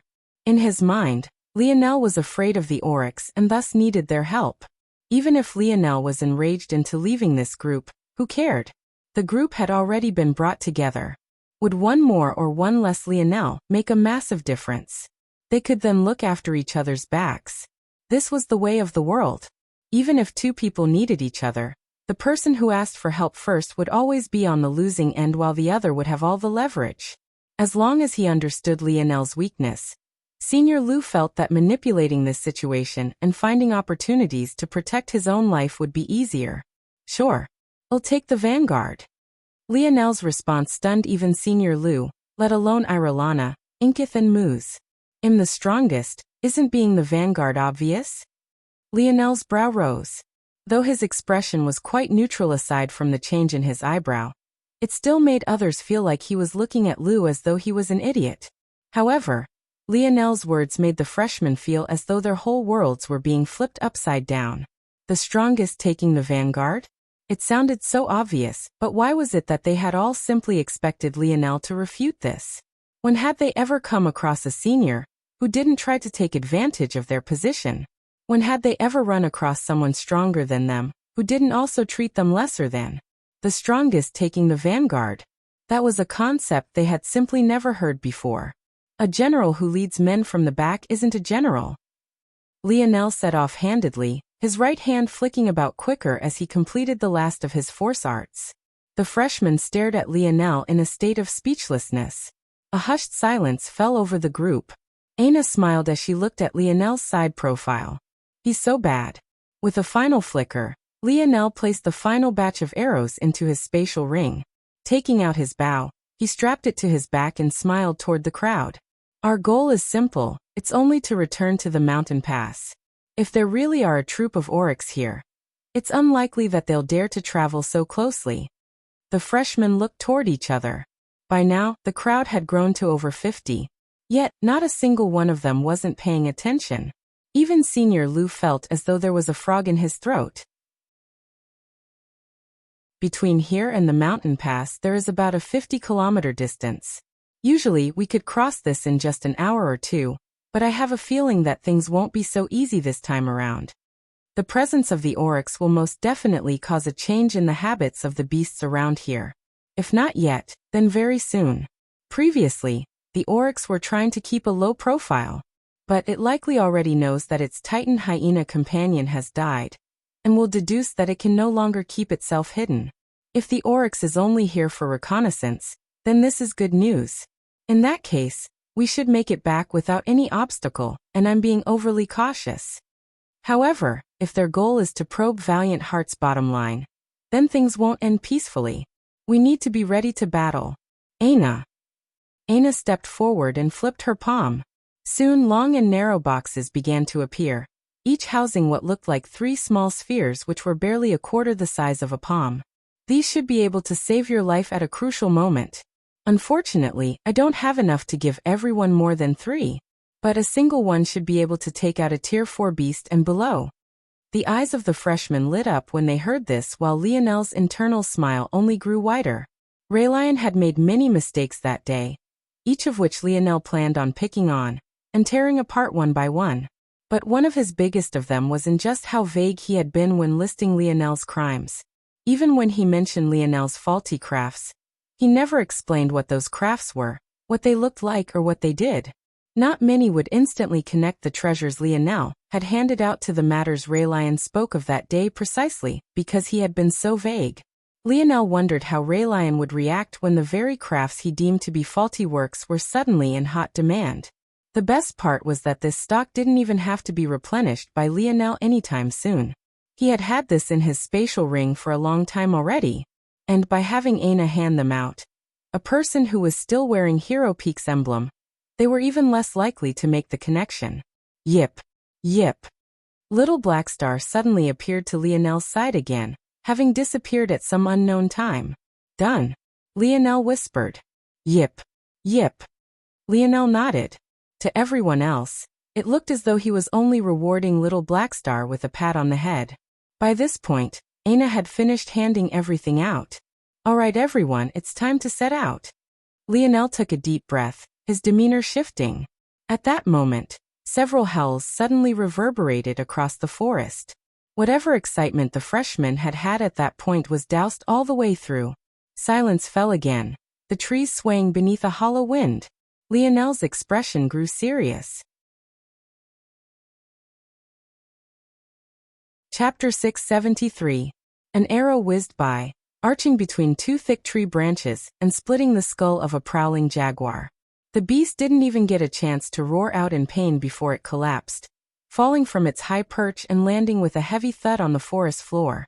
Lionel rubbed his fingers, a tingling sensation making him very much aware that the arrow had been shot by him. Ever since his body entered the 4th dimension, he hadn't needed to worry about slicing his fingers on his own bowstring again. But that didn't stop the thin, almost metallic string from digging into him. There's a lot more than I thought there'd be. The freshmen separated out into teams to Lionel's back. If they tried to move forward in a swarm through this forest, they'd be asking to suffer. Instead, Lionel and Aina took the vanguard as promised. As for the others, they split into the team they had originally come with, forming up groups of 5 to 7 as they slowly followed. By now, the group had run into several beasts, more than enough for them to realize that something was wrong. The populations shouldn't have been this dense. Only Lionel seemed to be aware of what was happening, as he had already warned them that this would occur. The oryx gave off a very strong odor. To humans, this was no different from any other foul smell, and many would choose to just hold their nose as opposed to analyzing what was wrong. But the truth was different from this. The foul smell that came off the oryx was an evolutionary quirk to scare off competition. Back when the oryx were a much weaker race, they relied on this to carve out their territory and keep themselves protected. However, over time, this smell became more potent.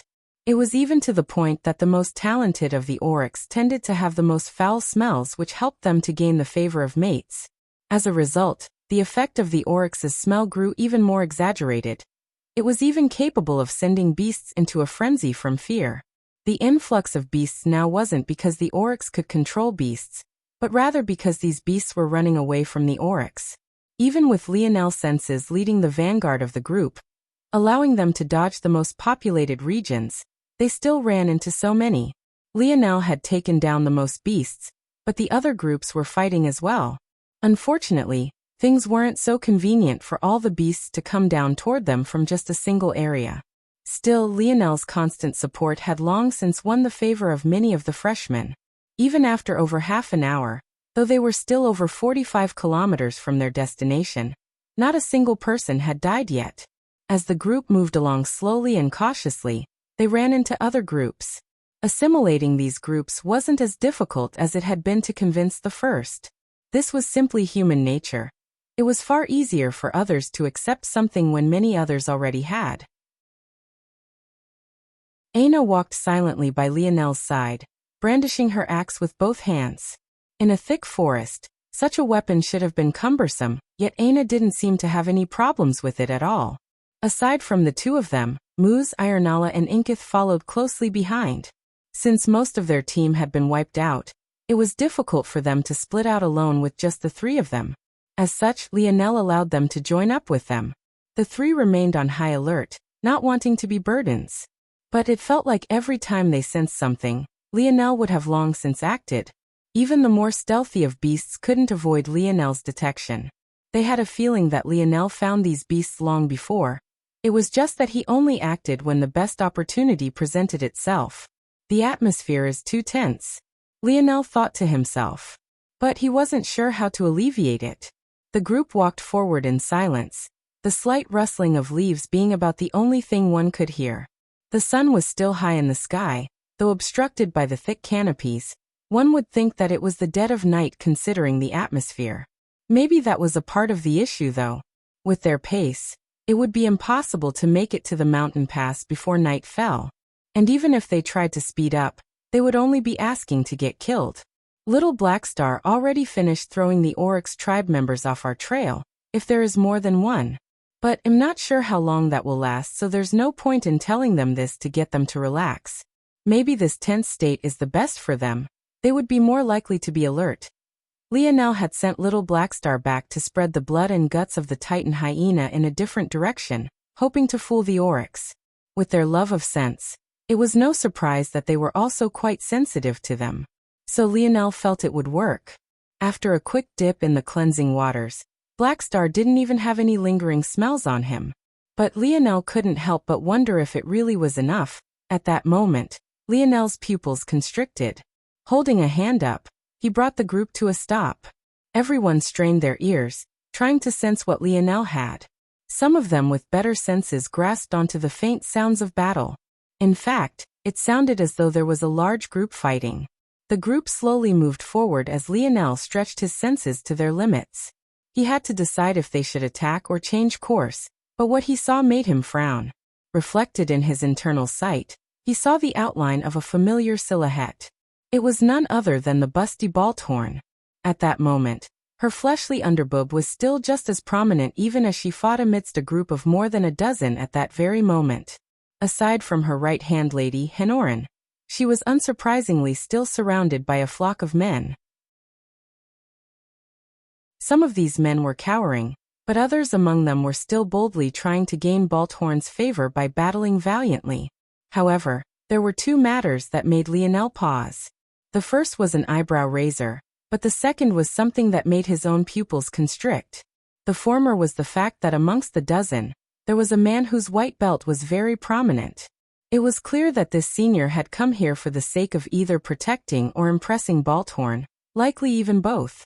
The latter though almost made Lionel sigh with helplessness. The creature they were battling was yet another Titan hyena.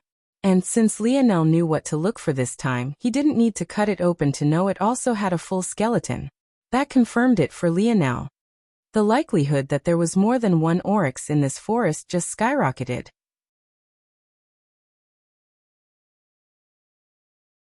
Chapter 674. Lionel brought the group to a stop again, his senses continuing to be focused on the battle ahead. They were no more than 200 meters or so between them. But through the thick forest, it was impossible to spot them with the naked eye from the distance. It was no surprise, then, that the group of about a dozen had yet to notice their appearance as well. Lionel steadied his breathing, slowly pulling out a silver-tipped arrow. Compared to the arrows he had been using, this one was easily twice as thick and several times heavier. Its tip was split into 4 serrated edges. A look alone that made one want to have nothing to do with such a vicious killing instrument. If one looked closely, it was possible to see a faint energy coating the arrow tip. But one who wasn't especially sensitive wouldn't notice it at all. With a calm inhalation, Lionel knocked his bowstring and pulled it back. He stood on the forest floor, aiming toward what looked like nothing but endless trees. His eyes filled with a cold calculating light. Beads of sweat fell down Belthorn's delicate brow.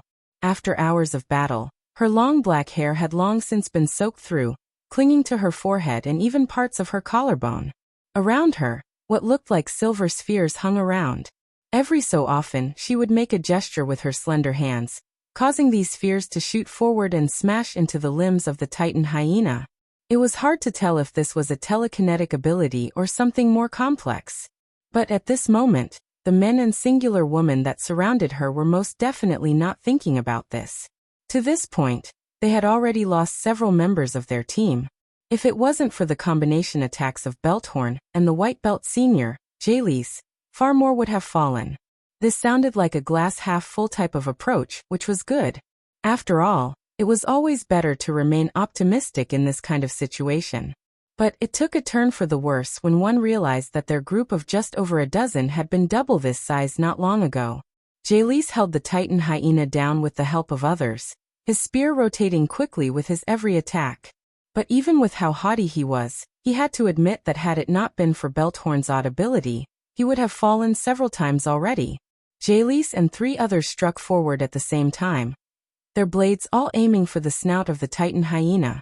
Their blades almost reached their target at the same time, but Jalice's eyes flashed at the last instant.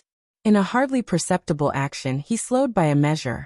The Titan hyena roared, swiping a strong paw across and snapping 3 weapons at once.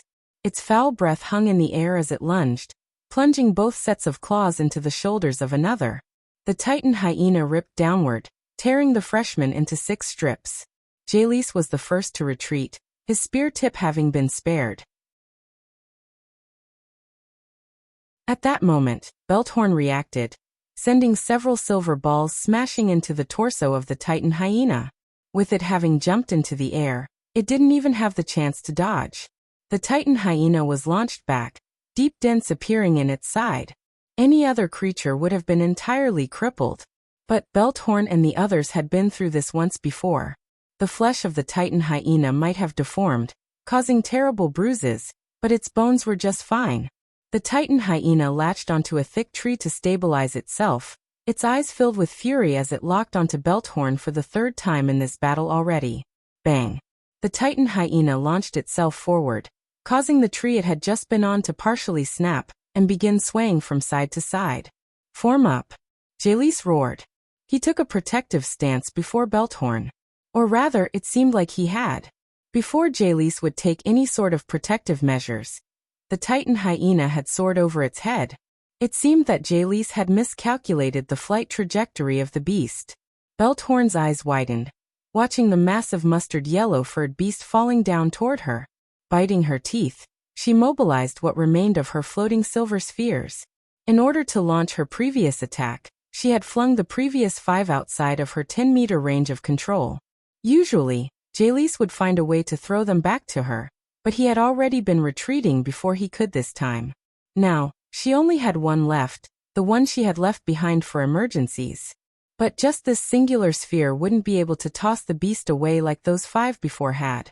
She needed time to accelerate her spheres to reach that level of power. But this foul beast was already falling toward her. Even if she by some miracle managed to kill this Titan hyena, this wouldn't change. There was no way her body could survive the collapse of a beast so heavy onto it. Honorin stood beside Belthorn, seemingly not knowing what to do either. Damn it. Protect her. Jalise roared. At that moment, Honorin's eyes narrowed. Belthorn roared, her final sphere shooting up. Her face was drained of all color, clearly having been overtaken by fear. If anything, her final roar was less about her confidence, and much more about gathering up the courage she needed to do anything at all. The silver sphere shot upward, but it was off target. Belthorn had aimed for the beast's chest. In such a situation, aiming for the largest target was best, and it would hopefully give her better leverage to throw the beast off course. But in her agitation she missed, aiming too high and causing the sphere to smash against the bared fangs of the Titan hyena. A splutter of bone and broken teeth flew, sending the sphere spinning off in another direction. The Titan hyena roared in pain, but as expected, its downward trajectory didn't change. In fact, it was now even more infuriated. It was exactly then that a sharp whistling sound filled their ears. It was as though someone was blowing the flute right next to them all, intent on making them all go deaf. Shoo!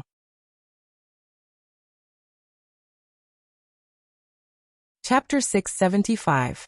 A blinding silver light tore through the forest. It curved in an elegant arc, snaking past the thick trunk of several ancient trees as though a god had personally come down and drawn a line through the forest. It appeared amidst the fighting group in an instant. The number who even noticed its appearance were too few, but by the end everyone saw the result. Pung. Phew. It was as though some mysterious force had ripped the Titan out of the air. The arrow was far too fast to spot. To an outside observer, it really did seem like an invisible force had torn it away from its original flight path. Bang! The Titan hyena smashed against a tree in the distance, its body hanging limply as though a stuffed animal. It hung pinned to the thick tree, its eyes steadily growing vacant amidst its whimpers. At that moment, there wasn't a single person who wasn't shocked by the sudden change. Balthorn, who thought her life was forfeit, brought a hand to her chest, her heart beating so erratically that it sent ripples throughout her ample breasts. Jalise was maybe the most stunned outside of Balthorn. That Titan hyena was a bit weaker than the one Lionel and Aina battled previously, capping out at tier 6 in strength.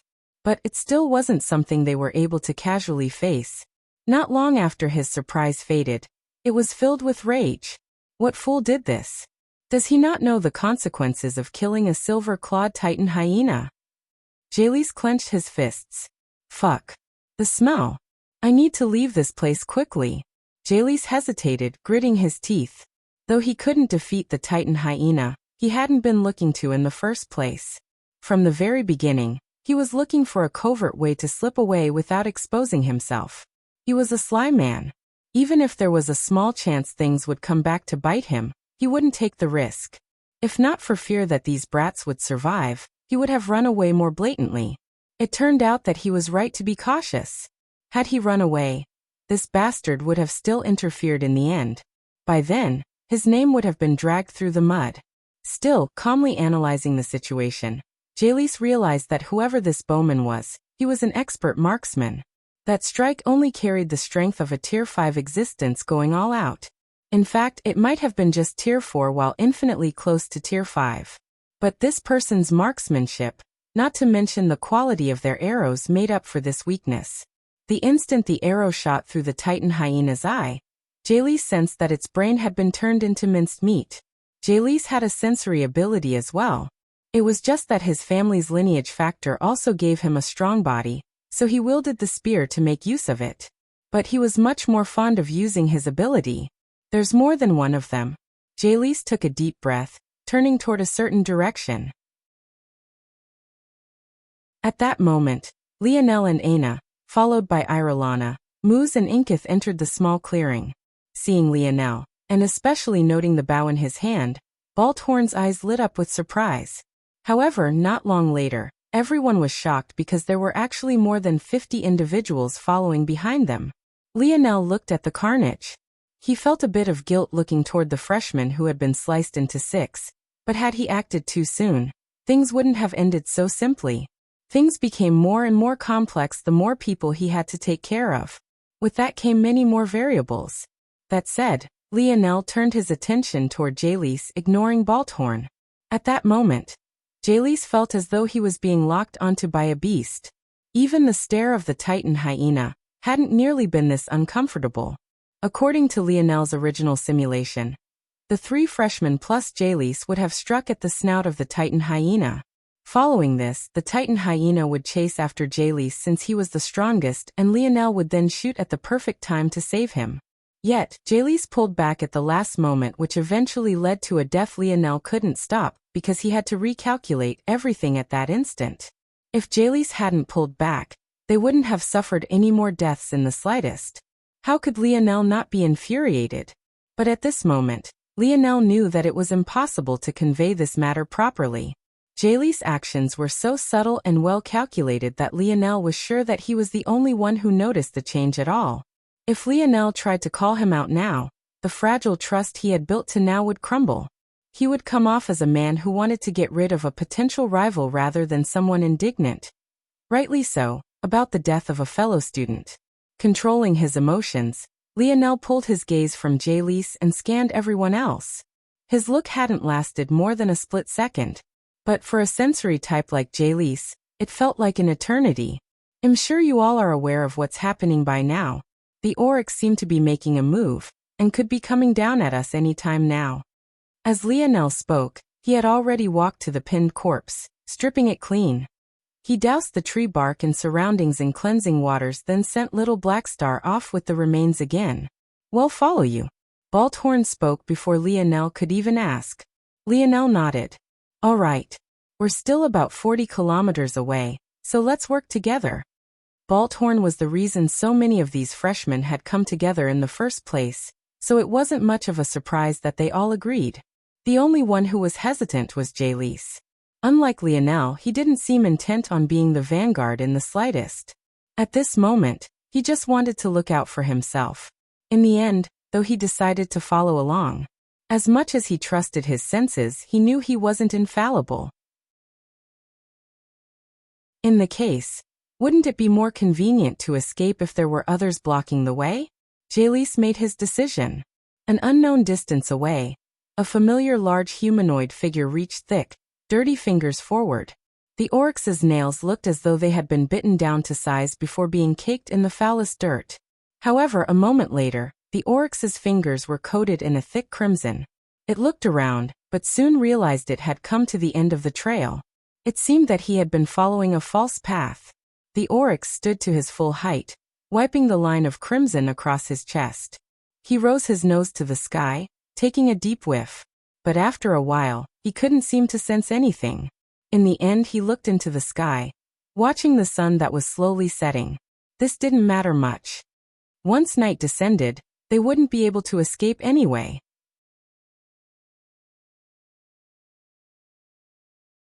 Chapter 676. Back on Earth, the matters of the war were only just beginning to be settled. It was no surprise that even after the death of the puppet master, Terrain was still able to put up a great fight. After all, they still had Anared's father, City Lord Kiefer, and the mighty City Lord Black. However, a great fight was all they were capable of. After Anared's death, much of the hope had already crumbled. His existence was simply too important to the core plans of Terrain. Now that he was gone, even if they did win, it held no merit. With their pitiful talent, holding on to Earth until they could begin to birth fifth-generation children, who could take over for them, was nothing more than a pipe dream. In the end, the city lords of Terrain all committed suicide in hopes that the innocent citizens they had brought along would be spared. Maybe then, in some small way, Terrain would become a part of Earth and live on in another form. Not unexpectedly, Camelot became among the greatest contributors of the war.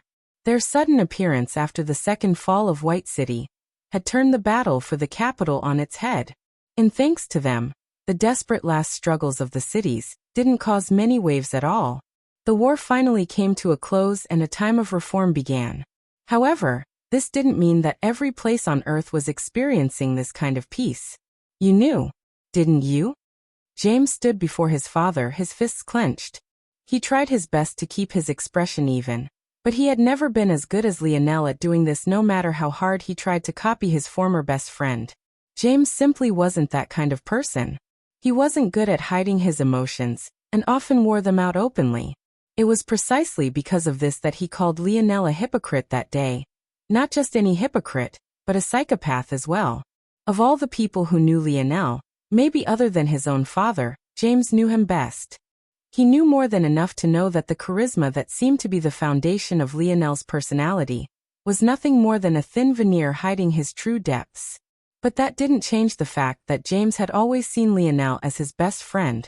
Yet now, the pressure from his father had split them apart. How could he choose between his best friend and his family? But this was exactly the choice his father forced him to make more and more frequently nowadays. Did I know what? James' father responded without even looking up from his documents. Hearing such words, James snapped. You told me to go to Conrad's family and tell them that it was Lionel and not Anna Brazinger who killed their trash of a son. I'm asking you if you knew that Lionel was a prince back then. James' voice came out in a roar. He had never raised his voice against his father before, but right now, he felt as though his world was spinning. By now, who on earth didn't know of Lionel's true identity? Let alone his name, even his picture had been broadcasted through the skies. If James didn't know by now, how much of a fool would he be? James' father paused, looking up. His gaze was sharp, seemingly drilling holes into his son with each passing second. At that moment, James seemed to realize that he had actually yelled at his father. An uncontrollable fear hooked into him, causing his knees to tremble and collapse under him. He sat on the floor, staring at the tiles before him with a blank look. His father hadn't even said a word, but he still felt all his willpower collapse in the blink of an eye. James' father looked back toward his document, not saying a word to his collapsed son for a long while. Yet James himself didn't dare to move. I can only say that it's a shame about the Siegfried family. They were the only ones not present when the emperor revealed his connection with Lionel that day, so it presented a great opportunity. I can only say that it's unfortunate. James shivered. So that really was what it was. His father wanted to use the Siegfried's family's ignorance to target Lionel, believing that all the emperor's nonsense about going out to kill his grandson was just nonsense. Was there really a grandfather who wouldn't take action when their grandson was killed? One only needed to look at what happened to those Shield Cross Stars members to understand. Setbacks like this are an inevitable part of aspiring for lofty ideals. If not for this, wouldn't everyone succeed? James' father rose. Soon, Earth will be opening up diplomatic channels. The worlds whose people got wrapped up in this war due to Terrain's abrupt action will use this as an excuse to reach their fingers toward this place. When this happens, the nobles have decided to send you youth out to experience the world, and there are a few organizations you can choose from. James' father paused, looking toward his kneeling son. Your ability underwent a great evolution after Earth evolved, correct? James' lip trembled, but he couldn't seem to form any words. Good then. His father continued without a care. You'll go with the others and train yourself properly. This is an age of war and expansion. I don't believe that this most recent Code Black will be the last. We took great advantage of it this time, but we have yet to reclaim the former glory of the Bennett family. Soon though, our time will come. Across worlds and through several folds of reality, Lionel had no idea that such a talk was occurring between James and his father, nor did he know that many were about to set out to the wider galaxy not much unlike he and Aina had. However, even if he did know, he would be hard-pressed to spare it any attention at this point. The sun in the sky seemed to be sinking faster and faster. The usually quiet surroundings filled with the labored breathing of the freshman Lionel was dragging along. There were still more than 35 kilometers that separated them and the mountain pass.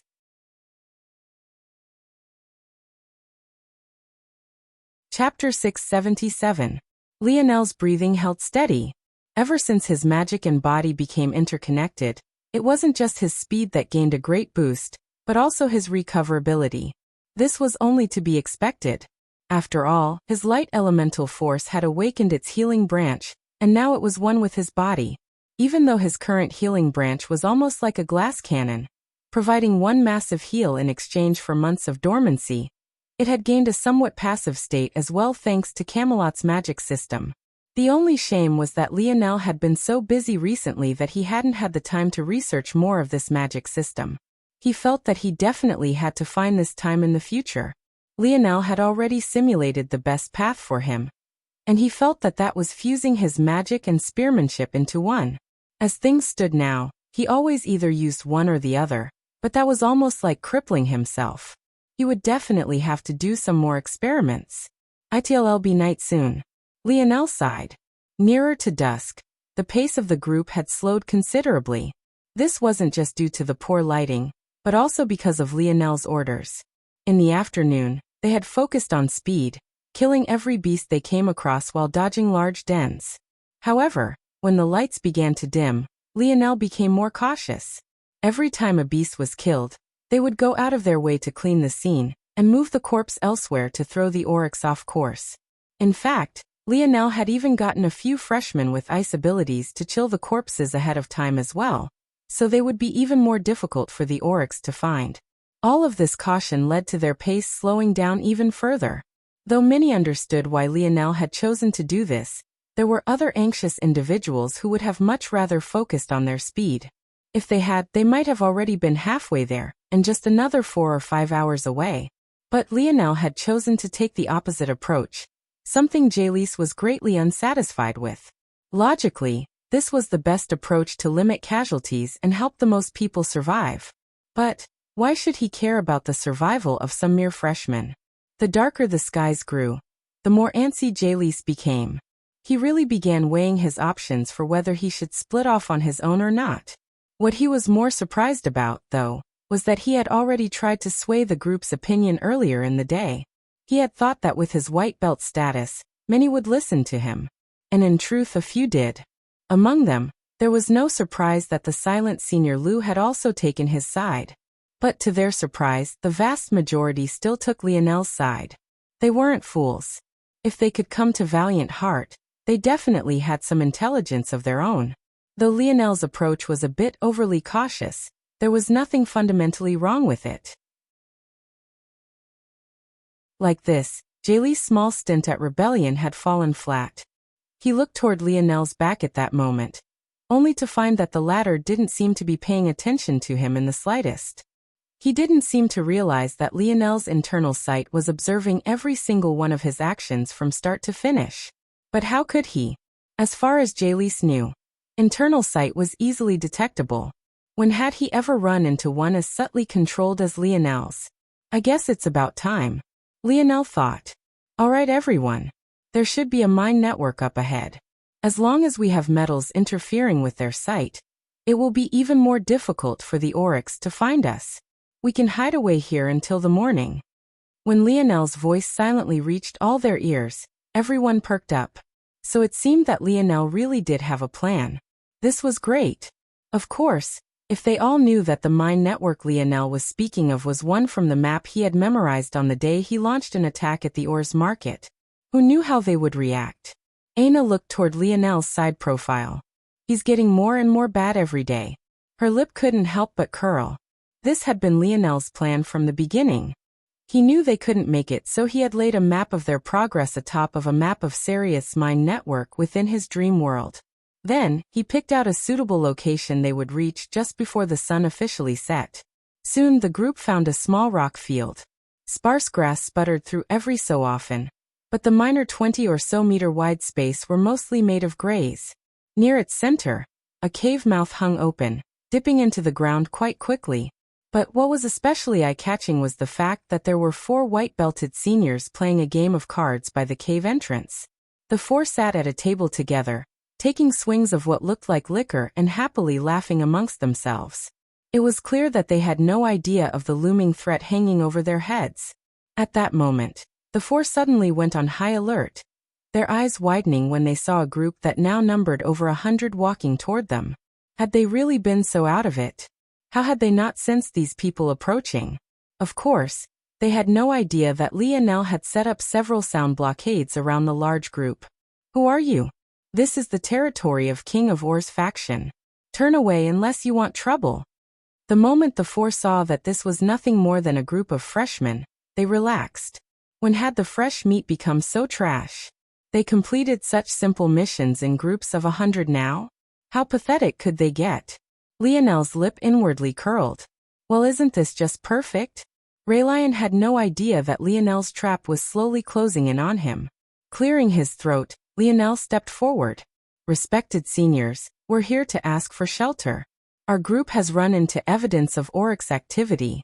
It's too dangerous to stay in the forest after the sun sets. We only want to hide within the mines until morning comes. Lionel's expression looked sincere, but he already knew what the response to him would be. Come on, King of Or's faction. Don't disappoint me now.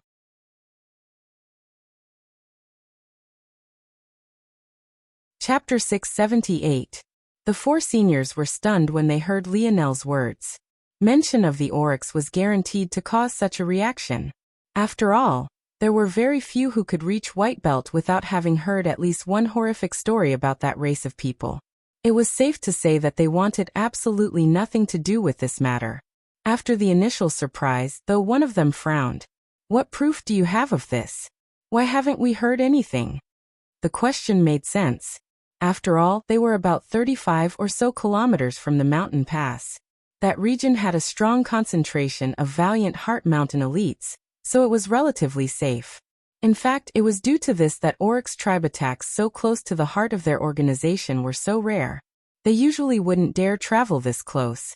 Though the scuffles at the border between their territories was growing by the day, normally those were trouble only blue belts and above had to deal with. Even white belts like them weren't even qualified to worry about those matters. So, how could they so easily believe Lionel's words? Now that they thought about it, they felt ridiculous for the way they acted, and were even somewhat embarrassed. Lionel hesitated when he heard these words. Proof? He didn't have any. He had turned the skeleton of both Titan hyenas into hundreds of arrowheads. As for their bodies, their stench had been distributed in directions opposing to their own thanks to the help of Little Blackstar. So they obviously didn't have any pieces of it remaining. Lionel decided to quickly explain all of this. So the only thing we have left that might be of some proof are the kidneys of the Titan hyenas. Those are the only parts of them that I kept for myself. The four white belts looked at the large hand-sized kidney in Lionel's hands, then looked at him, as though he was an idiot. So what you're saying is that you have no proof whatsoever. But somehow you expect us to believe that the Oryx tribe is stupid enough to attack so close to the mountain pass? Do you take us for fools? Lionel frowned. Listen, we know. You listen. Do you think we can't recognize you? This is the last chance we'll give you to scram, or else don't blame us for being impolite. If you think you can overwhelm us with numbers, think again. Not to mention the fact that we'd never lose to a pack of trash like you freshmen. Do you really think that there's only the four of us here? The four card-playing seniors stood. Lionel inwardly shook his head.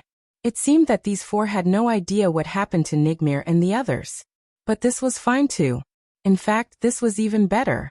If it's about me, then fine. Lionel said resolutely. I won't enter the mine, but can you at least allow them to? Lionel. Inkith was the first to step forward. Inkith had already done too many things he was ashamed of himself for. The guilt of what his teammates had done still lingered over his head even to this very moment. Hearing Lionel want to make such a sacrifice, he couldn't stand idly by anymore. Lionel smiled lightly and patted Inkith's shoulder. Even though the two of them were about the same height, at that moment, Inkith somehow still felt that he was looking up at Lionel. Lionel was actually quite confident that he could survive alone. Not that this was what he was aiming for right now. He was quite certain by the display these four seniors had put up to this point that they wouldn't disappoint him. And indeed, we're not here to negotiate with you. Since we said to scram, scram. Seeing Lionel's willingness to take a step back, instead of compromising, the four seniors only became bolder. This was the true way of the world. Sympathy was something reserved for the strong. And oftentimes, the strong wouldn't bother to hold on to such a virtue. The more they thought about it, the more they realized they had to chase these bunch of freshmen away. By now, they didn't believe that Lionel could really be lying. Considering his status, convincing 100 freshmen without proof of what had happened was impossible. Most of them wouldn't want anything to do with him for fear of offending those they couldn't afford to offend. But even in the case that they weren't lying, they still needed to be chased away. There was a reason only the strong factions could hold on to mines. This wasn't only because they had to defend them from other factions, but also because mines weren't exactly safe.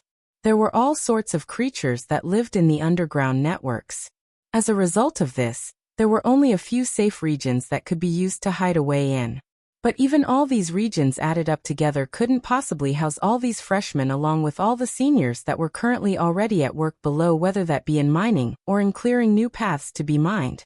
The short of it was that they had to thank these freshmen for giving them such a warning, but if they actually expected to get any help out of them, Well, they could wake up from their pitiful dreaming right now. Hearing such words, Lionel hid smile behind a cold mask. You really want to turn us away? His voice was frosty, even to the point the seniors didn't even respond immediately. But this didn't last long. It wasn't even a moment later their expressions were overtaken with rage. Are we not speaking in a language you can understand? Lionel's gaze narrowed, his palm flipping over to reveal 3 arrows as he slid his bow off his back. The 4 seniors were stunned. He actually dared to attack. How could they not be infuriated? Wait. The sudden voice stopped the sequence of events. Lionel frowned, watching Jaelise and Senior Lu push their way through the crowd.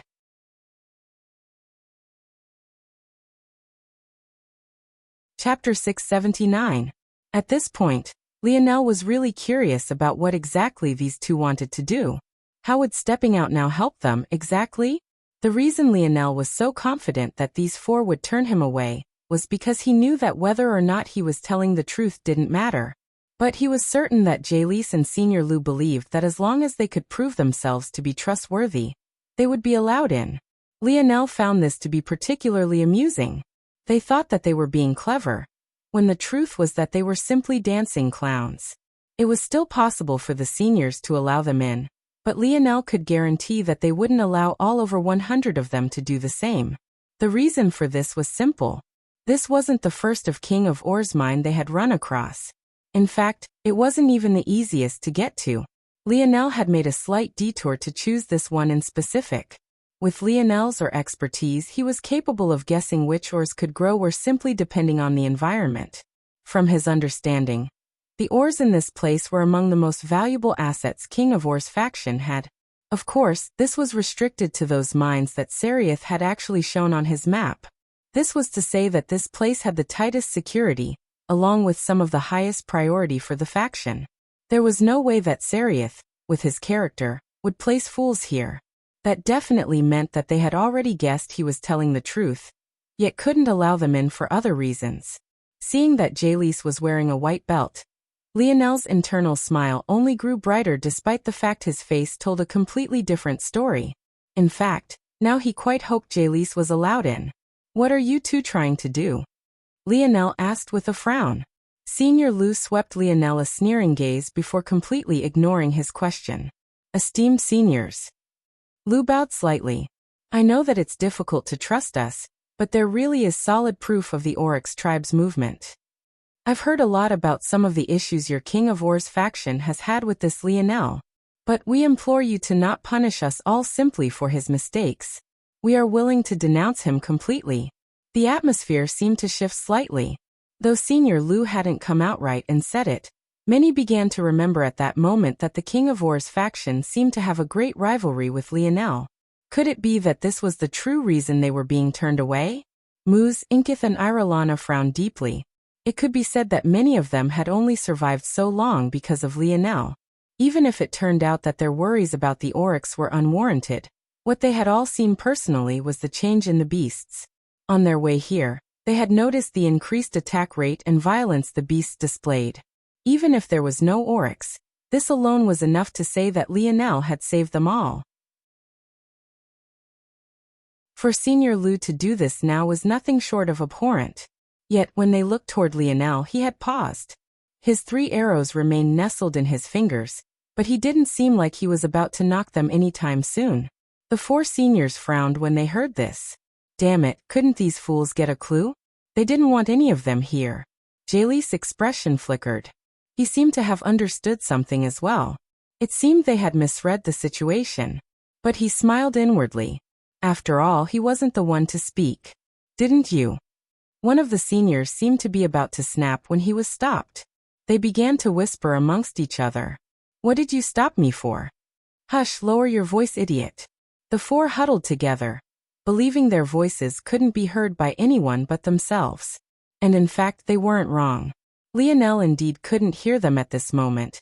It seemed that one of them had quite the special ability. Think about it. Don't you think this is a good opportunity? For what? We can't afford to let them in. There's no space. Use your head for once, Yako. King gained a lot of benefits from allowing the hero to use our faction's name, But at the same time, our prestige took a hit because of it. King had no choice but to swallow this insult. After all, our rise was too abrupt. King managed to become a blue belt in just a couple years. How could he not be seen as a threat? It isn't yet time for us to go against those behemoths. But this is a good chance for us to recover some of the prestige we lost by losing to a freshman.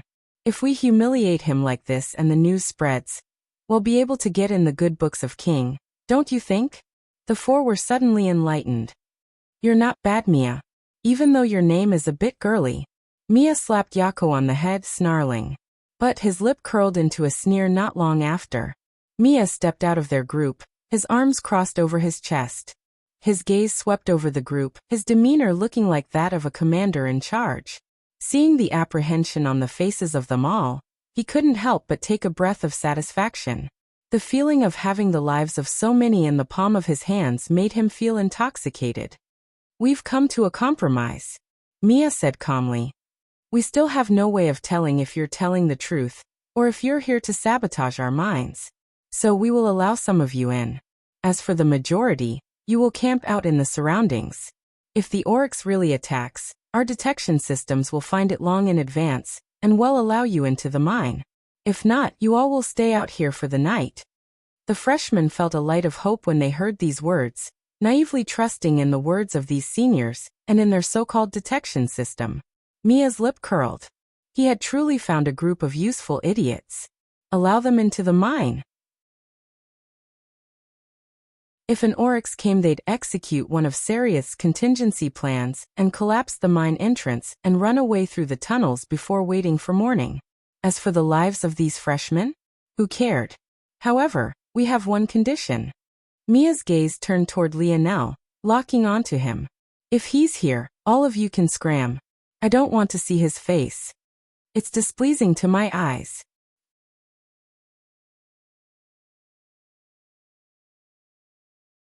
Chapter 680. Woke up with a splitting migraine this morning. So that why chapters are even later than usual. Really not sure if he'll be able to write a third and a fourth today. Anyway, hey, race at least two to enjoy. Lionel's gaze flashed with something that looked like rage. However, this only made Mia feel emboldened, his chest spilling over with a sense of satisfaction. Lionel took a deep and steady breath, looking over the crowd of freshmen that had followed him to this point. But not a single one seemed to want to meet his gaze. Without fail, they all looked away. Senior Lou's sneer deepened when he saw such a scene. What are you trying to do right now, exactly? Didn't you say the strong should take the vanguard? Since you're so bold, why are you trying to pressure the group of us who are so much weaker than you? The heads of many of the freshmen remained lowered. But after hearing Senior Lou's words, a small number of them regained enough courage to look up and meet Lionel's eyes. That was right. Since Lionel had said that the strong should sacrifice, why wasn't he sacrificing now? Lionel's hand trembled. But he slowly retracted his bow, putting his arrows away. Without a word, he turned toward the forest and began to walk into it. Seeing such a scene, Mia and the three were stunned for a moment before they erupted into an uproarious laughter. They really didn't think that things would end so easily. To think that he was actually such an idiot. That's right, scuttle away, little doggy. I almost feel a bit bad. Look at how pitiful he looks. Yako laughed so hard he could barely breathe. Mia's lip curled. But his smile froze not long after. Among the freshmen, Aina didn't hesitate to follow after Lionel. It would have been fine if it was just one, but outside of even Lionel's expectations, Inkith, Irolana and Moose clenched their fists tightly, turning away with stiff steps and following Lionel as well. Balthorn's expression warped. It looked like she too wanted to follow, but before she could, a slender hand chopped at the back of her head. She couldn't even understand what happened before she collapsed into darkness. Honoran caught Balthorn's body. Yet by some oddity no one blinked an eye. It was as though it had never happened at all. Mia soon recovered as their figures disappeared into the forest. Who cares if a few chose to follow him? A mere 4 out of over 100, such a ratio was pitiful. Senior Lou smiled ingratiatingly after Lionel was gone. He hadn't even opened his mouth yet, but one could already hear his fawning. Esteemed seniors, how will we decide who can enter the mines, if you don't mind me asking? Oh, that. It was only now that Mia remembered that he had indeed promised such a thing. What a hassle. Now that Lionel had been thoroughly humiliated and his life was even on the line now, he didn't really care what happened to these freshmen. But after some thought, he realized that there was really no point in humiliating Lionel, if no one could spread the tale later. So he had to make sure that at least some of them survived in the end. In that case, Mia scanned the crowd, his gaze lighting up when it landed on Jaylise. How could he not be drawn to the only white belt in the crowd? This was perfect. Freshmen were nothing but deadweight, but it was a different matter entirely if there was someone who could actually be of help here. Let the strongest among you decide. Mia said after some thought. No more than 5 can enter. Senior Lu's expression twisted, but he still looked toward Jaylise almost immediately, a pleading look in his eye. Almost like a ghost, Honorin appeared with Balthorn in her arms, standing beside Jaylise as though she had always been there. Even to this point, no one seemed to realize that Balthorn was knocked out. Or maybe they simply didn't care about the details in this sort of situation. Jaylise swept a gaze over. I'll just take them. With that, Jaylise walked toward the mine, not bothering to pick out 2 more to fill in the 5-number cap. Senior Lu's expression was ugly to behold. He sent a pleading gaze toward Mia, but the latter had clearly cleansed his hands of the matter. He wanted nothing to do with it. He truly couldn't be bothered to care. Without a choice, the freshmen began to silently set up camp, quietly vying for position closer to the cave's mouth. Senior Lu clenched his fists, a hint of despair marking his brow. The complicated looks he received from the other freshmen only made it all worse. While 2 seniors guarded the entrance to maintain order, Mia and Yako led Jaylise and the 2 women into the mine. One would have expected the tunnels to be dark, especially so nearing the night, and possibly lit by torches, but this was far from the truth. The walls of the cave seemed to sparkle with their own pale light. The visibility wasn't as bright as day, but it wasn't as poor as dusk either. It was a nice, gentle in-between that was easy on the eyes. After a while of silence, Jaylise suddenly spoke. Tell me the truth, you don't actually intend on allowing the others in, right? Mia's steps paused for a moment before a sneer spread across his face. Of course not. Good. Jaylise said casually. Not long later, Mia led them down a few diverting paths before they made it to a medium-sized opening. It seemed capable of fitting about 50 or so people. This is our safe house. Any further, and we'll have to deal with stone beasts. Mia, who the hell did you bring here? A voice that almost sounded more like a bark sounded out, snapping at their ears. Mia smiled bitterly before quickly explaining the situation. The Oryx? The expression of the King of Or's members working the mine changed. If this was true, they were in no small amount of trouble. It was at that moment the ground quaked. The setting sun had finally disappeared over the horizon.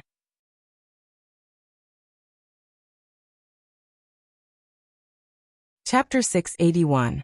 Several minutes ago. Lionel's rage disappeared like the wind after he entered the forest. He almost couldn't stop himself from laughing. He really hadn't expected things to work out even better than he had thought they would. He felt like this was what people called digging their own graves. Aina shook her head and rolled her eyes. Unlike the others, she could clearly see that mischievous light in Lionel's eye. The Lionel she knew wasn't very good at controlling his emotions in the slightest. If he was truly enraged, he would have just attacked and thought of the consequences later. The fact he never attacked meant that he wasn't angry to begin with. The only thing Lionel really didn't expect, though, was for Inkith, Irolana and Moose to actually follow him. As for his lovely girlfriend, wasn't that already a given? If Lionel had to be honest, their following made his task a bit more difficult than it would otherwise be. Their strength was definitely not up to par with him and Aina. But Lionel definitely wouldn't turn them away. In fact, he would remember this well. Taking a deep breath, Lionel turned to the 3. Unlike Aina, they didn't understand Lionel very well. So they had been just as fooled by his previous act. Seeing the solemn expression on Lionel's face, they felt their hearts seize again. After a while Lionel smiled. It was quite true that the world couldn't be painted in black and white.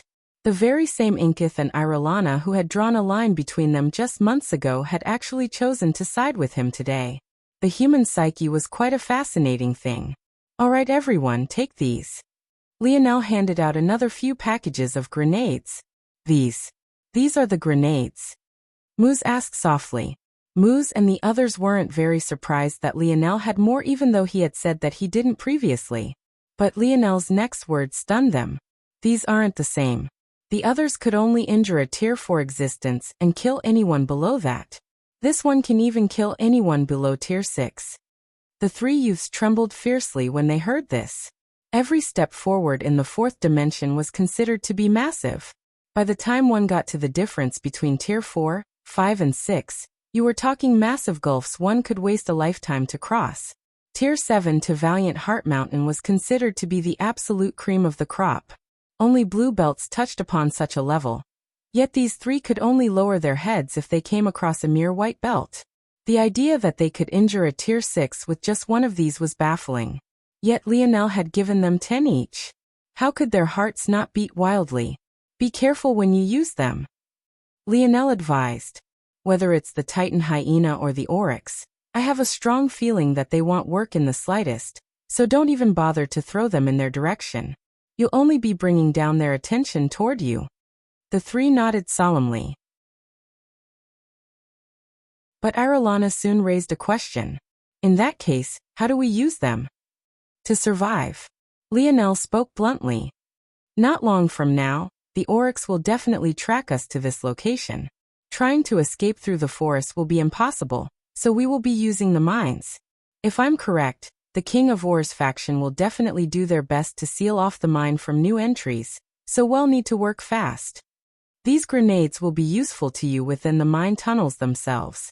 There will also be beasts that enter a frenzy down there. Use the weaker grenades on them. They won't be able to harm the structural integrity of the tunnel. If you feel that an Oryx is closing in on you, a strategic use of the stronger grenades can collapse a tunnel they would have otherwise used to pursue you.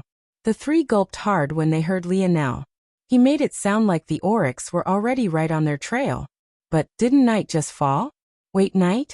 The three looked up into the sky, their legs growing weak when they noticed there wasn't a hint of the sun left. At that moment, the ground began to quake, the trees swaying from side to side as though they were juvenile rather than the thick ancestral beings they actually were. Get ready, Lionel said solemnly. Senior Lou bit into his cheek, his expression jittery. He had managed to take advantage of his seniority to build a campsite as near to the cave mouth as he could. Unfortunately, in order to succeed in this, he had to be more aggressive than he usually was, causing many to feel off-put by his presence. To make matters worse, he wasn't even that close to the cave mouth. Under the order of the white belts, he had to be at least 10 meters away. The clearing was already only 20 meters wide to begin with. As a result, most were pushed into the camping in the forest. Though this was more comfortable than setting up camp on the hard rock, in terms of security, they felt as though they had none. The freshmen found themselves feeling empty. Their minds were filled with such a perpetual fear that they couldn't even find it in themselves to relax. They realized then that their current state was a far cry from how at ease they had been during the day. Though they were tired and spent from their trek here, at the very least, none of them felt as though their lives were on the line. Even without the appearance of the Oryx, this suffocating feeling alone made them realize just how much they had relied on Lionel. Unfortunately, it was already too late to hold back anymore. Fuck this. One of the freshmen rose from their small sleeping bag. What's there to be afraid of? Would one person really make a difference? How ridiculous. No one responded to the freshman's grumbling. He stood, going a distance away to find a tree to take a whiz behind. He sighed as a steady stream began to drizzle. He had been so scared before that he had truly held this in for too long. The more relaxed he became, the more assured in himself that he also became. Just blame yourself. Who asked you to piss off the King of War's faction as a freshman? The young man continued to mumble before his nose caught the whiff of something terrible. Fucking gross. Who the hell is taking a shit here? Couldn't you choose another place? The young man suddenly froze. It was night, so it was of course dark. But had it always been so dark?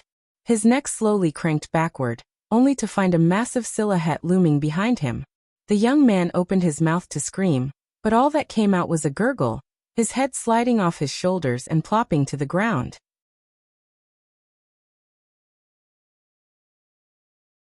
Chapter 682. A shrill scream shook the campsite, smells of blood and carnage hanging in the air. The oryx hadn't even tried to hide himself. Facing a group of such weaklings, why would it have to? Such things were meaningless in the face of true power. However, had the 4 deserters who had died earlier in the day been present, they would have realized that something seemed to be wrong. The oryx they had seen had a massive crimson halberd strapped to his back. But this one had a massive great sword almost as thick as its burly body on its back. Unless this oryx had for some reason chosen to change weapons, it was all but confirmed at this point. There was more than just one oryx bearing down on them. Senior Lu felt his heart seize. He couldn't believe that his worst fears were already coming to fruition. It's just 10 meters, just 10 meters. It's the blink of an eye. I can make it. The distance that separated them and the cave mouth was practically negligible. Senior Lu didn't care if he had to trample over the corpses of his fellow freshmen. He just had to make it. As long as he did, he would be safe, he would live another day. Without a care for the materials strewn around him, Senior Lu scrambled to his feet, not even looking back to the forest. He scratched and clawed to all fours before leaping up to his feet. He bolted for the cave mouth with all the speed he could muster. For some reason, despite the fact his destination was right in front of him, despite the fact it should have only taken him 2 large leaps to make it, he felt as though it was a world away. At that moment, his worst fears were realized again. The 2 seniors had already leapt to their feet. What the hell? Already? It was clear that they were caught completely off guard. They knew that the oryx story Lionel had told was likely to be true. But shouldn't it still have taken some time to find this place? At this point, they didn't care to confirm the appearance of the oryx. Hurry up. I'm on it already. You go do your damn job, nagging bastard. The senior who spoke last stood with a ferocity, his feet stamping into the ground. The clearing of rock and gravel quaked for a moment, trembling beneath his force. Senior, please. Senior Lu called out, panic clear on his face. But at that moment, a strong wall of force sent him flying backward. Horror painted his face as he watched a wall rise up from the ground. In an instant, a 10-meter-tall makeshift fortress surrounded the cave mouth. Senior Lu scrambled to his feet, launching himself onto the wall, and trying his best to climb it. Once again, it was just 10 meters. It was a distance that was harder to climb than run across, but he was still a 4th-dimensional existence. Even if he couldn't jump that high in a 5th-dimensional world, he could still climb it. The makeshift walls were coarse and unkempt. There were more than enough dips and crevices for him to latch onto. But he had barely begun when a spike of earth suddenly jetted out for his chest. Senior Lu twisted to avoid it, displaying his small bit of talent. But the result was still the flesh near his hip being ripped through. If he had been just a bit slower, his hip bone would have been shattered to oblivion. Senior Lu fell back to the ground, being thrown away from the wall. Let me in. Let me in. I helped you all. The more Senior Lu screamed, the more careless he got with his words. Who cared about offending seniors if he couldn't even live to reap the benefits of it? Soon he began cursing, even insulting their mothers, but his pleas fell on deaf ears. By that point, many of the freshmen had long since caught up with Senior Lu. Some had tried banging against the wall, but those not as strong as Lu found themselves skewered. It was hard to tell if more freshmen had died at the hands of the oryx who had seemingly yet to make an appearance, or their so-called seniors. On the other side of the wall, the senior who put up the rock wall, Hallis, sneered, his hand pressed flush against the wall as he sensed what was happening. Seath, are you done yet? Don't hurry me, bastard. Just hold the wall. Oryx aren't that intelligent anyway. As long as they had prey on the other side, they won't bother with us anyway. Why the hell is it taking so long? Do you know how hard it is to set up a controlled explosion? I'm trying to destroy the entrance well enough that it can't be dug through easily, but not bad enough that it takes the whole tunnel with it. Plus I have to put it on a delay. Whatever. Keep your nerd speak to yourself. Just hurry up. Can't believe those bastards left us with this job, damn it. Though Hallis said this, considering their abilities, they were the only two that could be left with such a task. Seath with his explosion ability and him with his control abilities. Seath continuously drew force arts around the cave entrance. He had started on this a while ago, but he had never expected the oryx to get here before he could even finish. Unfortunately, in order to hide things from the freshman, he had to be too subtle before, slowing him down considerably. But now that the cat was out of the bag, there was no need to take things slow any longer. Let us in. Let us in. In a desperate attempt, many no longer cared about the earthen spikes, rushing at the wall in an attempt to overwhelm it with numbers. It was then, though, that an oryx finally stalked its way out of the forest, its large figure pushing thick trees out of its way. His massive great sword rested on his shoulder, the claws of his pawed feet digging into the coarse ground. The oryx was caked in blood. It splashed across his furred legs and clumped the hairs together. The result was a smell even more foul than usual. The freshmen felt as though their souls had fled their bodies.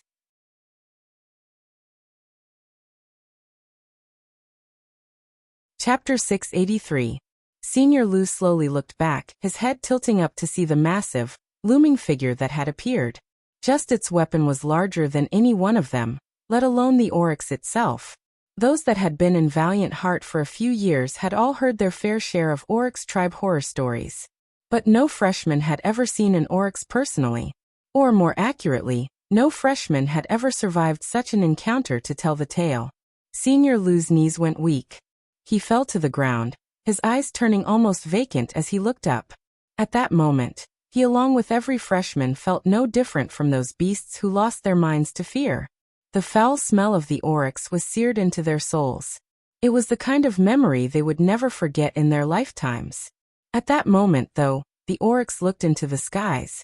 As though none of them even existed, he focused all three of his eyes into the clouds, training his gaze on something that seemed to be flying. Lionel looked down from his surfboard, his gaze twinkling. What a monster! This was Lionel's conclusion after just a single glance.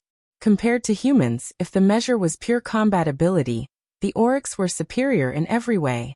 Their digitigrade legs made them faster than any human of similar stature could hope to be. Their muscle structure stored more than 10 times more energy. Their bones were more than 10-fold sturdier. And their eyes. There was something deeply unsettling about them. As though this wasn't bad enough, those of Valiant Heart seemed to think that the oryx weren't intelligent, but Lionel's dictionary hadn't said a word about their poor intelligence. Just looking at the eyes of the oryx before him, Lionel didn't even need his dictionary to know that these oryx were no less intelligent than any human. Lionel held Aina in one arm, the three freshmen standing in a row to his back. It was difficult for the surfboard to fit all of them on, but they just managed it. Okay, I'm going now, Aina said softly. With a leap, she plunged onto the other side of the wall, falling down heavily between Hallis and our fire. The two seniors were stunned. A flying treasure? Maybe it was only at that moment that everyone realized that Lionel had never been worried about his survival from the very beginning. Had he used his flying treasure from the start, he could have already made it back to the mountain pass. The freshmen who realized this felt a second wave of guilt assault their souls. Lionel pulled out his bow, knocking 2 arrows. However, he didn't raise it. How about it, Mr. Oryx? Why don't we both take a step back? The oryx continued to stare at Lionel, without saying a word. But it was at that moment that a translation he could comprehend drifted to his ears. The oryx's expression changed, his tusks vibrating slightly. However, it was just for the briefest of moment. By this point, Aina had an axe at Hallis' throat. Senior. Since when did a mere white belt pose a challenge to her? At that moment, though Lionel wasn't feeling relaxed in the slightest. An intelligent creature like the oryx would know that at Lionel's current vantage point, it was at a great disadvantage. Even someone as powerful as this oryx wouldn't like to be used for live target practice. But that was exactly what would happen if it couldn't find a way to deal with Lionel in the skies. However, at that moment, though it was hard to tell, Lionel was certain this oryx was smiling, the blood on its body slowly trickling to the ground beneath it. At that instant, Lionel's pupils constricted. Hold on. With barely a warning, Lionel rolled the surfboard to the side as a beam of red shot into the skies. It continued for so long that it seemed intent on penetrating the canopy of the world. Inkith and Irolana barely managed to hold on, but Moose slipped, his hand only just managing to grasp at the side of the surfboard. Unfortunately, before Moose could get a solid grip, Lionel was forced to swerve violently again, causing Moose to lose whatever hold he had left. In fact, even Inkith and Irolana couldn't hold on any longer. The vertical eye of the oryx pulsed, red veins popping across it as it released its second beam. It even seemed to be preparing a third. Little black star. Yip. Yip. The little mink flashed, strong surges of black-green swirling around his body. An upswing of wind slowed the descent of the three, allowing them to fall into the wall Hallis formed unharmed. The situation instantly became more complicated. Lionel's eyes narrowed. He felt that if he let that beam hit him, he would be finished. What good was a metal body if it was melted into scrap? The strong destructive character of the blast sent a shiver down his spine. Yet even now he had no idea if this was a unique ability of the oryx, or if all oryx had access to this. If it was the latter, the surrounding forest began to shift and rustle again. The freshmen below could hardly hold in their horror as another oryx appeared. Two oryx, one from the south and the other from the north, pincering the freshmen from both sides. This second oryx wielded a crimson halberd, its stature no less imposing. Yet Lionel was certain that he felt more pressure from it. At that instant, Lionel suddenly felt like the space around him had been locked. The first oryx reacted immediately, its third eye pulsing as yet another beam was sent in Lionel's direction. Lionel's pupils constricted into pinholes. One's eye pulsed and locked him in place. The other's eye released a devastating attack. What the hell kind of species were these oryx? How could they possibly be so powerful? If this was the case, Valiant Heart was not in just a little bit of trouble. Forget Valiant Heart. Even he was facing quite a tall mountain right now. The crimson beam tore through the skies, bearing down with every intention of splitting Lionel's skill in two.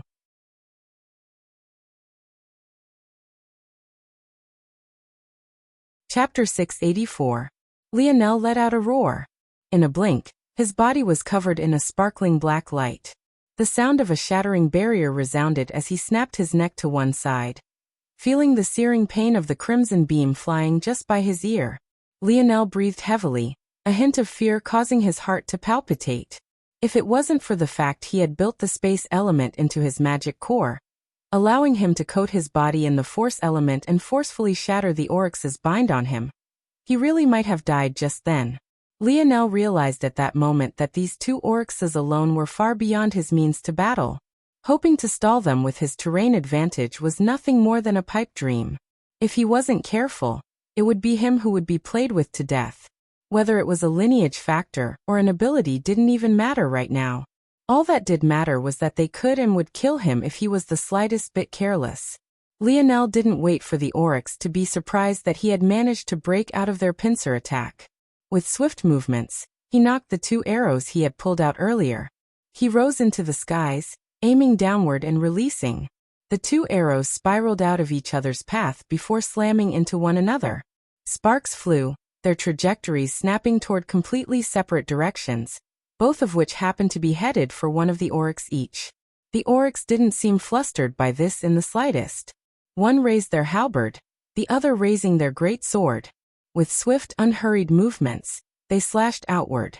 However, right then, bang, the arrows exploded.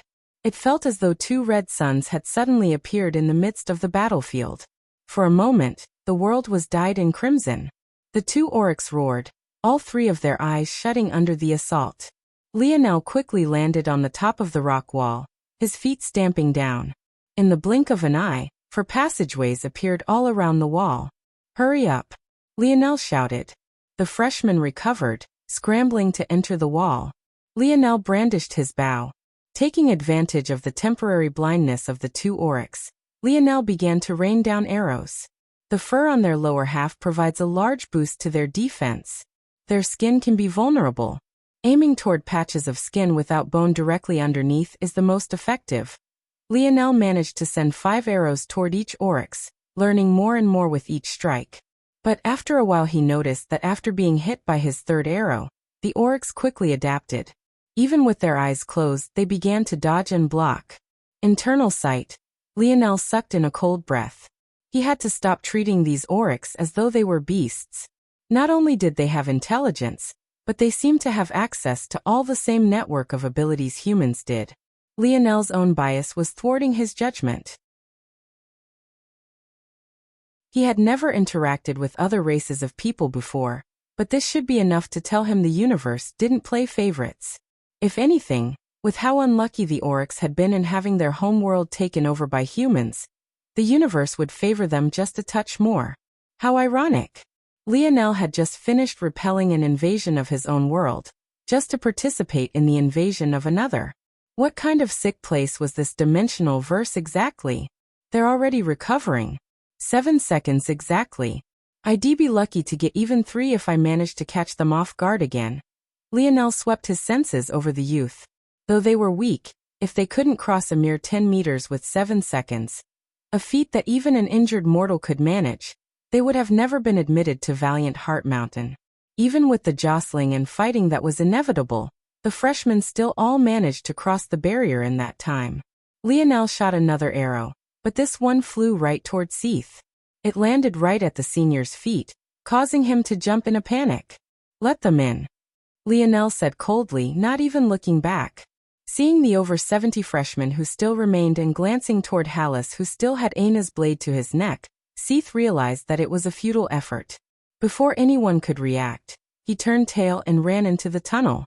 Lionel had said to let everyone in, but that didn't mean he was just going to stand there and accept his fate. From the way it looked, Lionel would be those 2 oryx's first target when they fully recovered. Maybe that would give him enough time to escape through the network of tunnels. He had to hurry. The freshmen didn't have the time to mind it all, rushing into the tunnel after Seath. The only difference between this time and the last was that some actually looked back toward Lionel. This was already the second time Lionel had saved them all. If they couldn't at least realize this, they'd be subhuman. The dimensional verse may seem like an endlessly cruel place, but in some small corners, there would always be kindness. If not, how could people have survived so long against the elements this world always threw at them? The freshman threw a look back toward Lionel and dashed into the tunnels, the image of him raining down arrows searing into their minds. Lionel's jaw remained clenched, his eyes growing colder and colder as he rained his arrows down, doing his best to distract the 2. They haven't used their abilities ever since their eyes closed. It seems that they're reliant on their third eye being open. But if I can predict when it will open and react first. Lionel's heartbeat grew steadier and steadier, his breathing and his release of his arrows sinking into one. Aina sent a worried glance up toward Lionel. Then, gritting her teeth, she too rushed into the tunnel.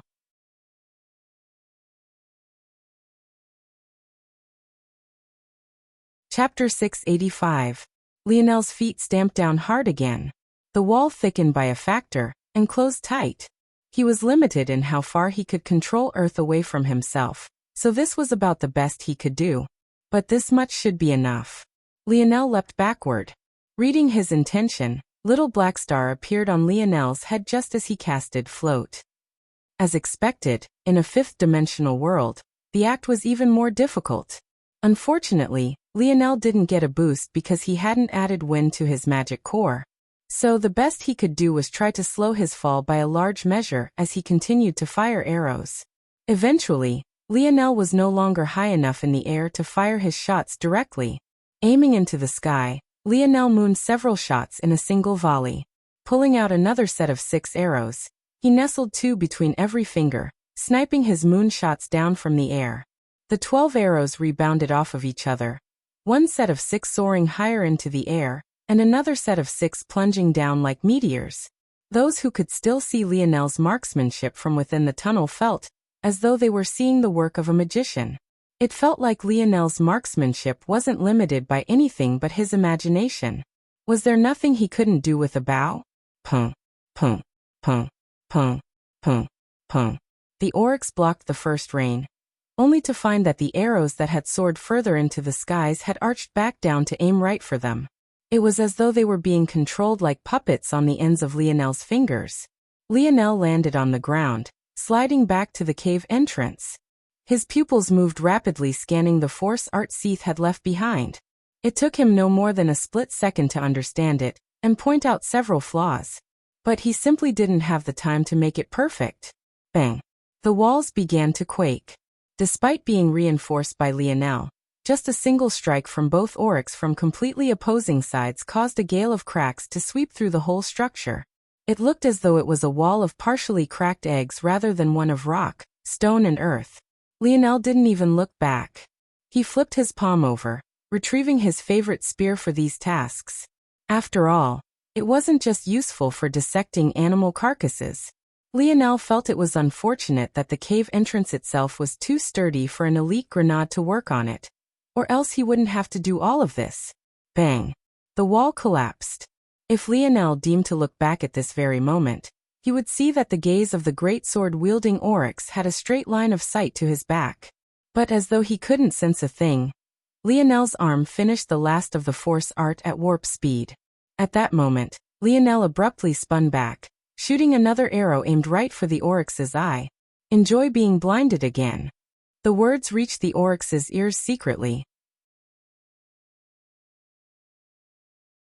The moment he understood, his expression changed, his eyes closing and his great sword coming out to block. Lionel grinned and jumped into the open pit. Boom, boom, boom.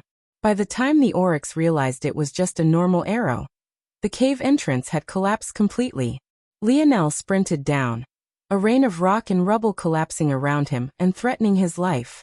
While Seath had been cautious to not put too much power into the force art, so as not to destroy the tunnel, Lionel did no such thing. In fact, he put enough power in to collapse at least half of this entire tunnel. His reasoning was simple. He couldn't allow the oryx to dig through with too much ease. With how simple it had been for them to break down his reinforced wall, digging through some rubble was child's play. Lionel didn't want to stop them. That was impossible. He just needed to delay them for 5 minutes. Just 5 minutes would be enough. Lionel shot down the tunnel, leaving a trail of gold in his wake. Little Black Star flashed to the side, skipping through the tunnel even faster than Lionel himself.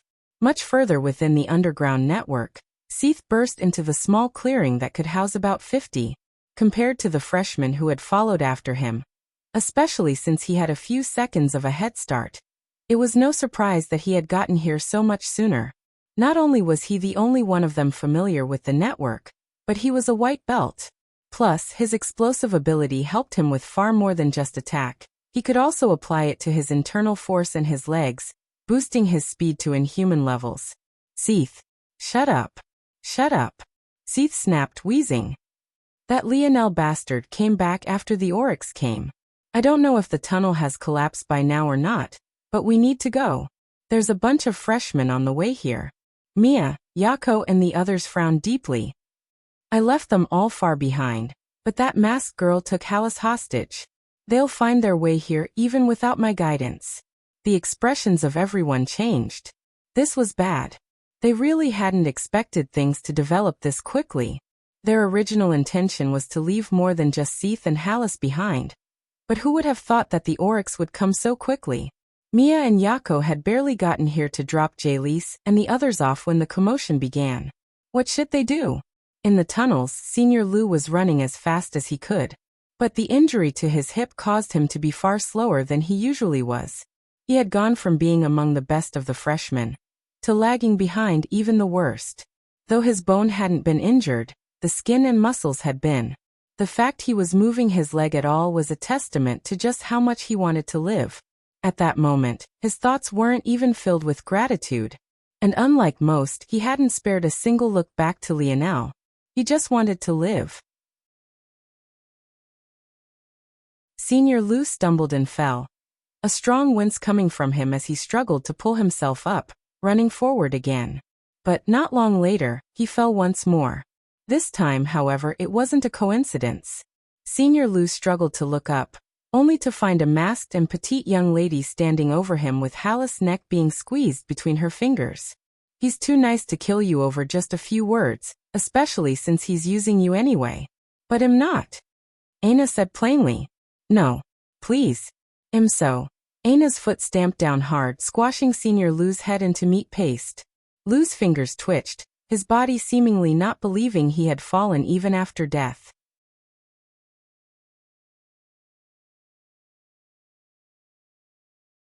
Chapter 686. Aina turned away from the corpse, not making any attempts to hide it. Rather, she walked away and shook Hallis awake. Even though she didn't care much about killing, she knew that even in its current state, Valiant Heart Mountain had rules against murdering fellow students. Since she still needed Hallis and couldn't kill him as well, it was better if he didn't see anything, lest it be used against Lionel in the future. Aina was well aware that she was Lionel's only weakness in this place. If she thought about it, maybe the way Lionel had handled things up until now would have been completely different had she not been there, and maybe they wouldn't have been pushed into a corner. If Lionel heard Aina's thoughts, he would probably laugh. He had terrible luck with organizations. In his opinion, this would happen regardless of whether she was here or not. After all, she hadn't even been with him during his adventures with the Slayer Legion or Camelot. Thankfully, Camelot was now a good ally of Lionel's, but the Slayer Legion remained in a gray zone while even Lionel didn't know whether he would be friends or enemies with Valiant Heart in the future. Sometimes, Lionel felt that his falling out with organizations was inevitable. When someone as talented as him joined an organization seemingly from nowhere, without the same foundations as the geniuses that they homegrew, maybe his existence itself became contentious. Hallis was shocked awake, feeling his throat being clamped down upon. He tried to gasp, but only managed to suck in half the air he would normally. The sudden change made him feel as though he was suffocating. He looked down in horror, only to find that it was a petite young woman a half head shorter than him who held him up like this. The fact that she was a freshman only made the feelings of humiliation all the worse. Hallis, though, had no choice but to swallow his pride. It only took Aina a single sentence for him to throw away any thoughts of subterfuge. I hope you remember that the Oryx are coming after us right now. So if you don't lead well, I can guarantee that you'll be the first to die. If Aina had used petty tricks to subdue Hallis, he might be willing to pull some tricks anyway to find a means to escape. But cold shivers traveled up his spine every time he remembered that bloody axe. He could only obediently do as he was told. It took Aina only a moment to catch up to the freshmen who were rushing down the tunnels aimlessly. Shaking her head, she shouted a few words about following her. As for those who went down wrong tunnels and would have to backtrack, they were on their own.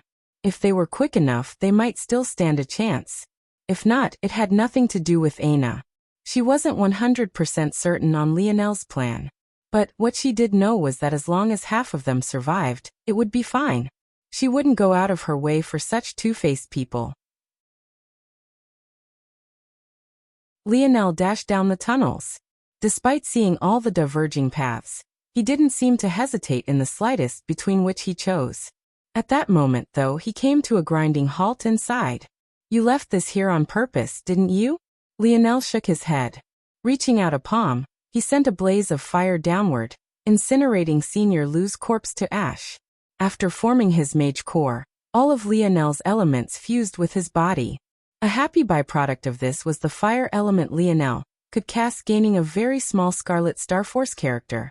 Something like incinerating a fourth-dimensional entity's body to ash like this would have been impossible for him in the past without using his Scarlet Star Force.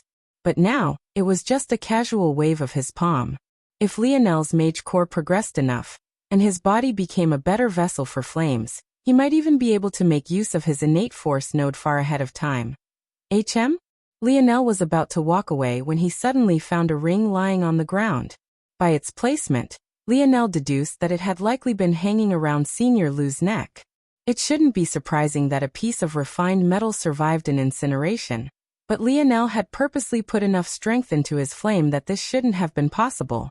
Even a Tier 6 treasure should have been melted completely through even if it wasn't turned to ash. Lionel bent down and picked up the ring, rolling it between his fingers. Surprisingly, it didn't seem to be a spatial ring. At the very least, Lionel's probes didn't find a hidden space within. However, what his internal sight did find were countless small etchings he couldn't perceive with his eyes nor his touch. The instant Lionel noticed this, he was reminded of his basement. His father had placed such small etchings on the door handle as a small test before he entered. This was only the second time Lionel was seeing such a method. Was it just a coincidence? Or was this ring on the level of what his father would find fascinating? Lionel definitely decided that he should ask the dictionary about this, but now obviously wasn't the time. He didn't think that this Senior Lou would ever have something so interesting on him. At that moment, the very face-off the seniors had wanted to avoid was occurring. Aina stood with an unconscious Hallis in one arm and her axe in the other. To her back, there were over 20 freshmen, and the number was still steadily growing. On the other side, the few seniors who had still not been able to decide what they should do stood. However, their numbers weren't small either. The four watching the cave entrance were just the tip of the iceberg. In the mining tunnels themselves, they had numbers approaching 30, and that didn't even include the addition of Jalise, Henoran and Balthorn, who had seemingly finally woken up. It was during this very face-off that Lionel finally caught up. His appearance, though, only made the seniors' expressions turn even more sour. While for the freshmen, it was the exact opposite.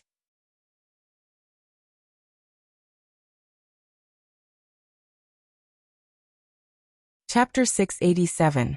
Lionel's lip twitched when he saw Hallis being treated like a strung-up chicken in Aina's hand. It took all the willpower he could muster not to laugh.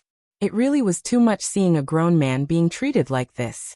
However, with how serious the situation was, he still managed to keep his calm. What he was surprised about, though, was the fact that these so-called seniors had actually not left already. The underground network of mines of this world were impossibly vast. From Lionel's understanding, there were even some mine tunnels that could be followed from one end of the world to another. This was considered to be the special quirk of this world that was more than 90% land. The vast majority of mine tunnels, though, had a span of a few tens of kilometers. But this was more than enough for an escape, especially since the Oryx saw in infrared. Infrared couldn't see through polished, shining and cool surfaces. So, what better place would there be to hide if not a mine of ores? It could be said that as soon as they made it here, they had a better than 70% probability of surviving until morning, and making it to the mountain pass. This was why the actions of the seniors were just that much more selfish. Though it was true that more people would lead more traces and leave a longer trail to be followed. And more people would also make hiding far more difficult should it become necessary. Even with all of that factored in, there was a still better than 60% probability that they would survive to the end of this. Still, this only made the fact that these seniors hadn't left yet all the more surprising. How did they get caught up here? Seeing the looks on their faces, though, Lionel concluded that they definitely didn't mean for this to happen. They had been caught off guard by the timing and speed of everything. To make matters worse, they were still arguing about which path they should be taking and how best to handle the situation. Some of them thought that hiding was still best. The creatures in these tunnels were no joke, and only became worse the further you traveled. Something like trying to find another exit was something they had never tried before, and would obviously require traveling quite far into this danger zone. The opposing side was against hiding. As dangerous as these creatures were, could they be more dangerous than the Oryx? Waiting like sitting ducks and hoping they wouldn't be found was ridiculous, especially since it wasn't like the Oryx would just give up in the morning. These tunnels were a disadvantage to the Oryx in the night. But in the morning, it ironically became an advantage to them. It was far better for their hunt to take place in the dim lights of the tunnels as opposed to the bright lights of the sky. Unfortunately, before they could settle their argument, Aina's speed had caught them completely off guard. It should have taken a normal freshman 2 or 3 minutes to get here, even if they went all out. Yet, Aina had gotten here barely a minute after Seath. And that was even including the time she spent killing Senior Lou. Lionel grasped the entire situation with a look. Seeing that a stalemate was suddenly at hand, he saw that another opportunity had fallen right into his lap. His expression darkened. Why haven't you all left? It can't be that you still plan to deal with us? And you call yourselves seniors? Lionel's words placed the freshmen even more on guard. If they planned on using the freshmen as bait to lure the Oryx away, it would be too difficult for them to resist. If not for Lionel and Aina, even if they outnumbered the seniors, They really didn't stand a chance. Mia and the others frowned. However, they soon sneered, feeling that they had nothing to fear. Even if Aina and Lionel could beat them one-on-one, they outnumbered the two of them, and the other freshmen were nothing but cannon fodder. If you dare to follow us, don't blame us for being rude, Mia said coldly. Lionel's gaze narrowed. Even those who had sided with hiding knew that it was impossible now. With all these freshmen here, their only chance at survival was to run. But the freshmen seemed to take things the hardest. Even up until this point, their so-called seniors still refused to raise a single helping hand. In fact, they would be fools if they didn't realize that the earlier words they had spoken about letting them into the mine was nothing but garbage. They always meant to let them all die from the very beginning. I think that's about enough for now, Lionel thought to himself. Aina threw Hallis over to them, not flinching as he tumbled to the floor. A clear line of division was drawn between the freshmen and seniors, the atmosphere not vanishing even after the white belts had disappeared down their own path.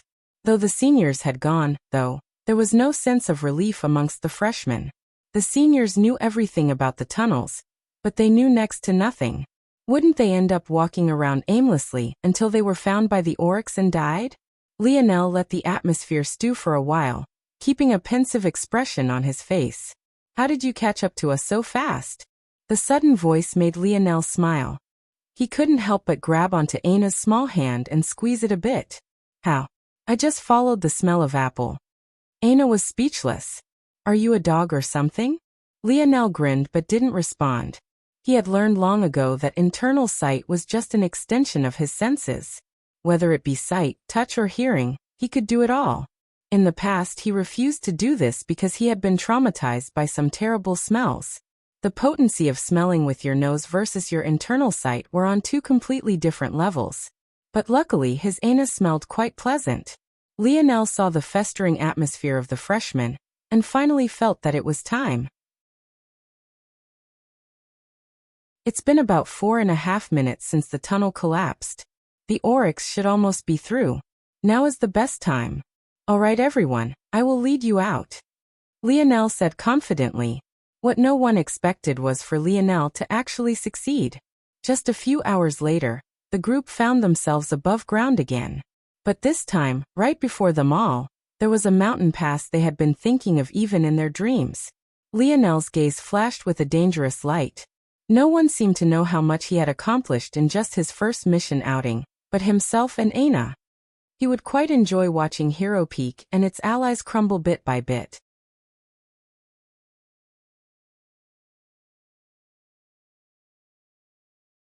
Chapter 688. The freshmen who followed behind Lionel felt as though they were walking into a paradise. After so long without seeing the sky, they realized how much they had taken something so simple for granted. Still, what they were the most shocked about was the fact that they had actually made it out at all. After the seniors left, many of them had been thrown into the pits of despair. Though Lionel had managed to lead them to the mine itself, following underground tunnels was a completely different animal, and there were even many times they thought it was all over. Yet, Lionel had actually succeeded. And to make matters even more shocking, despite running into several enemies below, the grenades Lionel had given them were just strong enough to kill them without also bringing the tunnels crumbling down around them. By this point, many looked toward Lionel's back with hints of worship. Even Inkith and Irelana were no exception. Hey, you lot. What the hell are you doing here? Lionel inwardly smiled, thinking that yet another group of King of War's guards were going to get in their way. What the group of freshmen following behind Lionel didn't know was that he had been confident in leading them out because he had seen Sarius' network of mines. Though that map hadn't had the underground tunnels marked on them, Lionel was able to deduce which might be connected based on the ores they produced and their proximity. From the very beginning, Lionel knew he would be able to find a path out even if it took some trial and error. However, for the first time, Lionel was surprised to find that his deduction was wrong. What he found weren't the guards of the King of War's faction, but rather a group of blue belts who still had their former Peak emblems on their person. From Lionel's understanding, they were from Loyal Peak. But after scanning the situation, he realized that it didn't matter much. The group was now so close to the mountain pass that it was within eyeshot. But compared to the past when there might have been just a few groups traveling up and down the path, it was now flooded with activity. In truth, the number of people here now was so large that it was surprising that their group was noticed at all. It could only be said that these patrolling seniors were on high alert. Recovering quickly, Lionel explained the situation. We were on a mission when we ran into a pair of Titan hyenas and their oryx partners. We were lucky to escape through the mine tunnels and make it here. As expected, the blue belts didn't seem surprised by the mention of the oryx. Rather, they were surprised that a group of freshmen actually managed to make it so far. This alone made the reason for the hustle and bustle of the mountain pass obvious. It seemed that the news of oryx activity had finally made it back to the organization. The reason the seniors were shocked was because many had already signed off all the freshmen in the area to death after receiving reports of where the oryx had targeted. Never did they imagine that not only would some survive, but that there would actually be so many of them. The blue belt at the helm took a deep breath. Since that's the case, it will likely be necessary for you to answer some questions about your experiences. Lionel nodded. Understood. My name is Garlando. It'll take you all to be processed. We've got some new procedures now, so bear with it, please. Lionel looked back at the group and nodded. Garlando was a bit surprised to find that every single one of these freshmen was looking toward Lionel as though to seek approval. Was his word as a senior not enough? What was going on here exactly? Shaking his head, Garlando didn't have the time to mind this. These freshmen were the first to come back after having contact with the oryx. If not for this, how could he be so polite to a group of black belts? Even as Garlando shrank to his own thoughts, Lionel had also done the same. There's definitely more security issues to deal with in an era of abilities. Their caution makes sense. Who knows if one of the oryx awakened a disguising ability or not? The group was quickly led away, having no idea the kind of commotion their returns would cause. Lionel was separated from the group. In fact, they all were. It wouldn't be much of an interrogation if they were all kept together. Still, Lionel wasn't very worried. He sat silently, a light smile on his face as the dim lights of the interrogation tent flickered. His mind, finally free from having to account for the safety of over 70 individuals, began to work on other matters. As far as he was concerned, they could take their time. Lionel's mind focused on his mage core. If it wasn't for you, I'd probably be dead right now, HM? Lionel shook his head. That close call with death was still fresh in his mind. Sometimes his infallible memory was a good thing. But in regards to things like this, it definitely wasn't. What if the oryx's ability was like little Nana's and not space-based? Would he still have been able to escape? Lionel really didn't want to think about it, but with his speed of thought, he always seemed to circle back to it. This was the first time in a long time Lionel had felt this way. He gained so much strength day by day, improving in hours what it would take others months to accomplish, so the fear of death had been slowly washed away. But this wasn't because he had become braver. It was rather just a confidence in his own strength. This, however, was most definitely a rude awakening. Hours later, the flaps of the tent finally moved as 3 figures walked in. One was an elder Lionel recognized, that old man who oversaw the freshman exam, the one Hephaestus called Elder Tobies. As for the other 2 old men, Lionel didn't recognize them. But they both wore red belts just like Tobies did. The 3 sat down across from Lionel, without a word of introduction, and got right to it. How did you survive?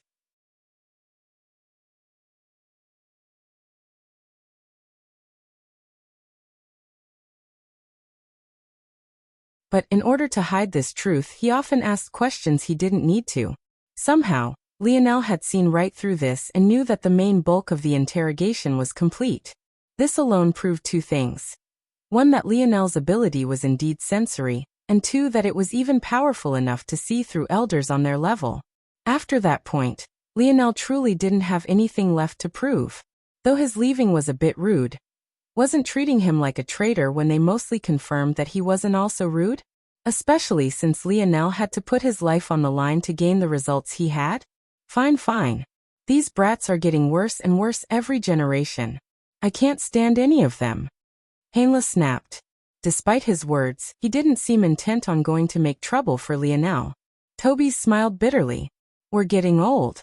It's best that we just let the younger generation take over now. That Raylion brat is too full of himself. And now it's getting contagious. He didn't even care for the opinions of any of us old-timers before he flipped years of foundations on its head. Now look at the fucking result. At any other time, would there have been so many freshmen out doing missions? If it wasn't for the rule changes, they wouldn't have been in the line of danger at all. Fuck, we should interrogate that Raylion little brat too, and see if he's the one colluding with those foul-smelling bastards. The third elder, who had remained silent until now, chuckled. All right. We should be happy that he cut things short. There's something far more important to turn our attention to. The elders all became serious at once. That's right. Toby's gaze sharpened. Of the more than 30 freshmen who died on their journey here, half of them were actually killed by their fellow seniors. The punishment must be swift and harsh. In these times, if we aren't united, we are finished. The two elders remained silent. Clearly, they were all in agreement. At that moment, the flaps opened to reveal a familiar blue belt youth. Elders, there's movement. The seniors you were looking for just entered the mountain pass. But, of the more than 30 of them there were, only about 10 remain. Elder Hainla practically growled out his next words. Arrest them all.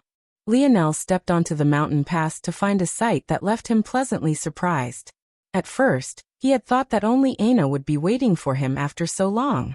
But to his surprise, all more than 70 of the freshmen were also waiting. The moment the youths laid eyes on Lionel, they sighed a collective breath of relief. Though they didn't say anything, the gratitude in their eyes was clear. Lionel couldn't help but smile. It had been a long time since he felt such a feeling. He had almost forgotten how good it was. I've begun to commission artwork for DD on my Instagram. Just posted one of the oryx. Check it out at Audiobook on Instagram. Mind the underscore.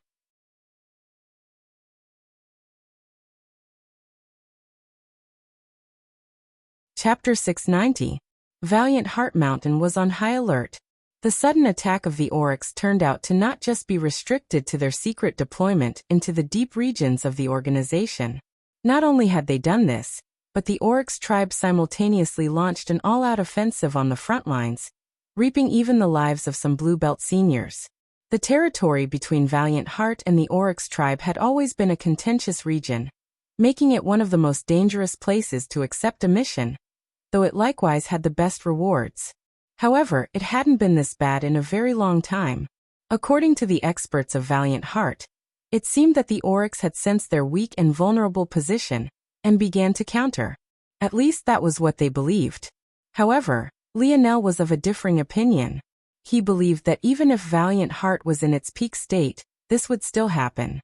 The oryx had been gathering up momentum for a long time, and their period of hyper-evolution was finally reaching a tipping point.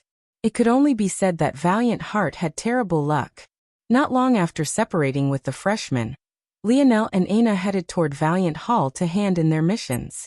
With his planning, Lionel wouldn't allow such a small speed bump to disrupt his goals. Over the course of the next year or so, he had to be perfect, not giving outsiders any angle of attack. With this meant that even if he was being hunted down by oryx, he still had to complete all the missions he had accepted. Surprisingly, at least in this case, it was easier than it seemed to be.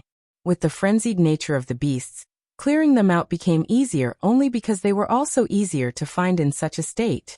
Thanks to this, the couple managed to hit their quotas with ease. There was no surprise that the students working as receptionists for the revamped Valiant Hall were in shock. But, without a choice, they could only hand over the merits Lionel had earned. All that work for just 2,000 merits. Lionel sighed. Though it had taken him a month of work to earn just over 10,000 merits before, whereas this was just a matter of 3 days, one had to consider that Lionel had yet to sell all of the crafts he made during that month. Had he would have been drowning in merits by now. But he had Raylion to thank for the reason he wasn't. Aina smiled and shook her head. Lionel was acting even now and she found it very amusing. She hadn't known that he could get so engrossed in a role like this. Even after crippling King of Or's faction like he just had, and even having them arrested to be tried and punished, He still had the cheek to complain. He was definitely becoming more and more of an evil villain. Look at you, Lionel pouted. Laughing at my pain. Where's the moral support? You can find it the same place you picked up this shamelessness. Yip. Yip. Little Blackstar called out in agreement. Lionel burst into a fit of laughter. He really was in a good mood. He wondered what kind of face Seraph would have when he realized what happened. It took everything in him not to walk around with a grin as wide as the gap between his ears. Since that's out of the way, what say you we become white belts? I'm a bit tired of this color, don't you think? It's lacking in fashion. Aina rolled her eyes. She would never understand Lionel's fascination with cool clothing.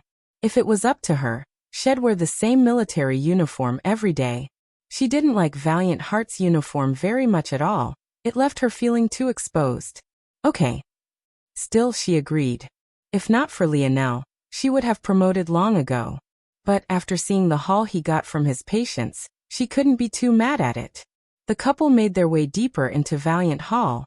In the past, white belt exams would take place in one's individual peaks.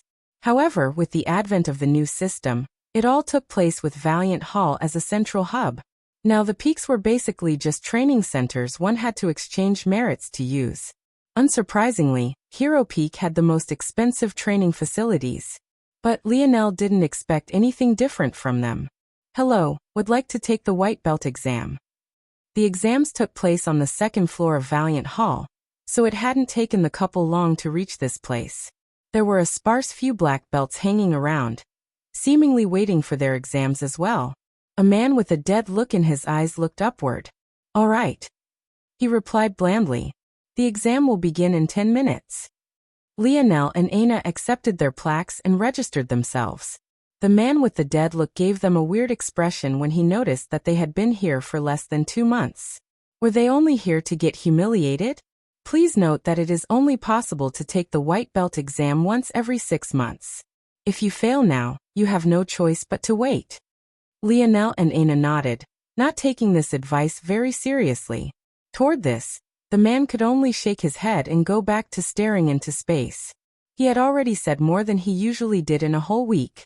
Aina. The voice interrupted the couple before they could even find a place to sit. Lionel looked up to find a group of 4 walking before them. 3 of which were men, and the last of which was a woman. The woman especially caught Lionel's attention not because she was beautiful, but rather because she had an odd nose-shaped contraption over her own. It didn't take long for Lionel to notice that their belts still held the Hero Peak emblem. By then, it was easy for him to deduce how they might have known Aina. But he really couldn't understand why they were looking at him like he was some sort of zoo animal. He was only holding his girlfriend's hand. Did he do anything worth such a reaction?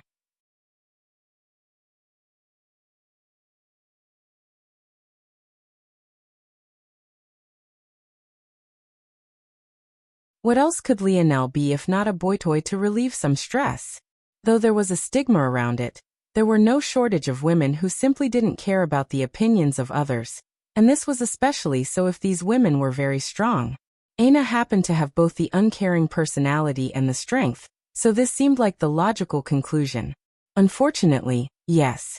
I mind. Aina said coldly, slipping out of the young lattice embrace and grabbing Lionel's hand to walk away.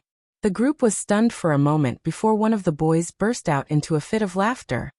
Greta, it seems you won't be getting a taste. Greta's expression warped. She hadn't really wanted a taste of Lionel. She cared too much about her reputation. In truth, she only wanted to ingratiate herself with Aina a bit. Who wouldn't want a relationship with such a genius? But she hadn't expected it to backfire like this. Whatever. I would much rather focus on my strength than whoring myself out. She ground her teeth in spite. It seems like he's taking the white belt exam too? One of the boys said curiously. Upon hearing this, they froze for a moment. They had never heard of someone taking the white belt exam before even joining a peak. At that moment, a light ding noise sounded. The exam will begin now. All those who have registered, please proceed to room 2A. Among the group of 4, the young man who originally called out to Aina remained silent, his eyes never leaving Lionel's back. Edmorn, snap out of it. If we're late, it'll count as a fail, and we'll have to wait another 6 months. The young man seemed to awaken at these words. Right, soon. The group had entered the spacious room. Looking around, aside from the 6 of them, there were about 10 others, leaving the total number of participants at just under 20. The room was bland. The floors, walls, and ceiling were all covered by large 1 by 1 meter black-gray tiles. There didn't seem to be anything special about it to a layman. But to one with sharp senses, it was possible to feel a subtle and unique flow of energy. The exam requirements are more stringent than they have been in the past. A lazy voice suddenly played and completely filled their surroundings. Now more than ever, what is most important is your strength. In addition, the requirements for passing are no longer summarized into a single line. Rather, you will be graded on a curve. Of the 18 of you here, only 4 will be allowed to pass regardless of your performance. The crowd was stunned. What Lionel and Aina didn't know was that they had happened to stumble into just the 3rd white belt exam that had taken place. These new rules had thus yet to become public knowledge. It seemed that Valiant Heart was doing its best to increase the quality of its students. Now we will begin the first round.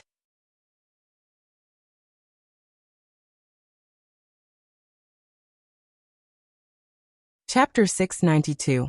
In the past, in order to become a white belt, one needed to reach a Tier 4 standard. But judging by the words of the lazy, omnipresent voice, there was no longer such a clear dividing line. If they wanted to become white belts, they would have to place in the top 4 overall by the end of these rounds, or else they would have to wait for another half year. The first round will be a test of reflexes. Begin. The youths looked around in confusion. They had heard of this test of reflexes before. Well, assuming it was still the same considering this generic name. But from what they knew, this test should have taken place one at a time. Why was it that the voice didn't pick out who should be going? Before any of them could figure out what was going on, the large gray tiles that made up the room pulsed with a dull ray of white light. They didn't have time to understand what this meant before several illusory balls appeared in the air, slowly growing solid. 3, 2, everyone's pupils constricted at once. A mechanical voice reached 0 in its count, and hell suddenly descended.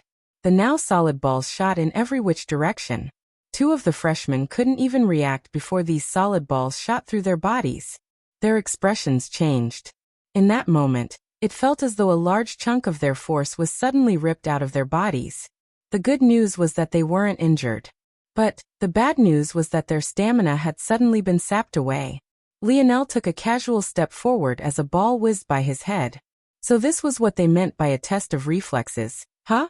Not only did they have to deal with these balls shooting toward them, but they would definitely have to keep an eye out for their fellow student as well. It was definitely not just out of the kindness of their hearts that lazy voice had made it clear that only 4 would pass. From the very beginning, they were pitted against each other. Lionel raised his foot. A solid ball shot beneath his sole, rebounding off of the ground and crashing toward the wall behind him.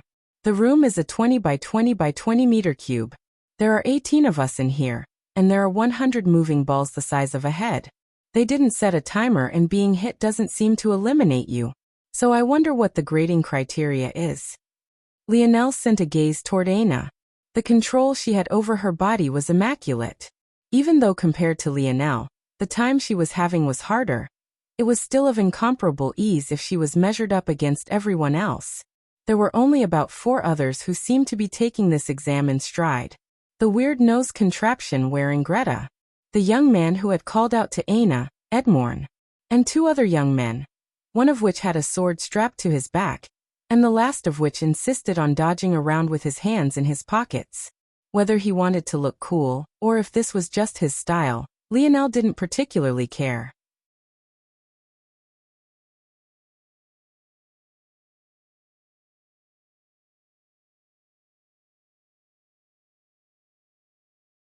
Chapter 693. Lionel's brow raised. It was over? Just like that? There didn't seem to be any rhyme or reason. The balls only increased their speed just once. In addition, Lionel had started paying attention to who was getting hit and who was dodging after a while, but everyone other than the 6 of them seemed to have gotten hit at least 2 or 3 times. That meant, so it's based on elimination. Lionel looked toward the two youths too tired to even stand up. Their force had been completely run dry. The young man who had been tackled wanted to vent out his rage and unwillingness, but he couldn't do anything but glare and breathe heavily. Eventually, a flash of light sent both out of the room. As expected, they really were eliminated. This likely meant that these rounds would continue until there were just 4 remaining. If that's the case, depending on this next round, we can just end things early. This next round will test your strength. Begin. The walls flashed and all the balls suddenly vanished. With another subtle glow, numerous lights coalesced. This time, however, instead of forming balls, they began to form humanoid puppets. Lionel found that his soles were stuck to the tiles beneath his feet. He tried to lift his leg, and found that it was an enormous task. Gravity? Magnetism? Lionel couldn't decide what it was. He didn't think it was gravity because though moving his legs was hard, the other parts of his body didn't feel heavy. As for magnetism, he might have been a man of metal, but everyone else seemed to be experiencing the same thing. It couldn't be that they were all metal men and women too, right? How could there be such a coincidence? What a weird phenomenon. Lionel found the balls that could sap energy to be quite fascinating. He could imagine how overpowered such a thing could be if it was an ability. But as broken as that ability seemed, if someone could make you suddenly magnetic to the ground beneath your feet mid-battle without any warning, how devastating would that be? Lionel couldn't help but wonder how these things worked. It made him realize that he should definitely be more eager to use Valiant Heart's training rooms. The puppet before Lionel suddenly threw out a punch. Reacting quickly, Lionel too threw out a punch, obliterating the puppet before him into motes of light. Lionel felt the magnetism at his feet disappear. But before he could be confused, another puppet began to form. This time, he felt as though all the air in his surroundings had vanished, not allowing him to breathe in the slightest. The sudden change caught Lionel off guard, but it still took him just a single punch to eliminate the puppet before him. On the third, he felt like his skin was being seared in a vat of lava. On the fourth, he felt a chill down to his very bone. Is this a strength test, or an adaptation test? Lionel was so wowed by the changes that he completely forgot to end the exam early like he had wanted to.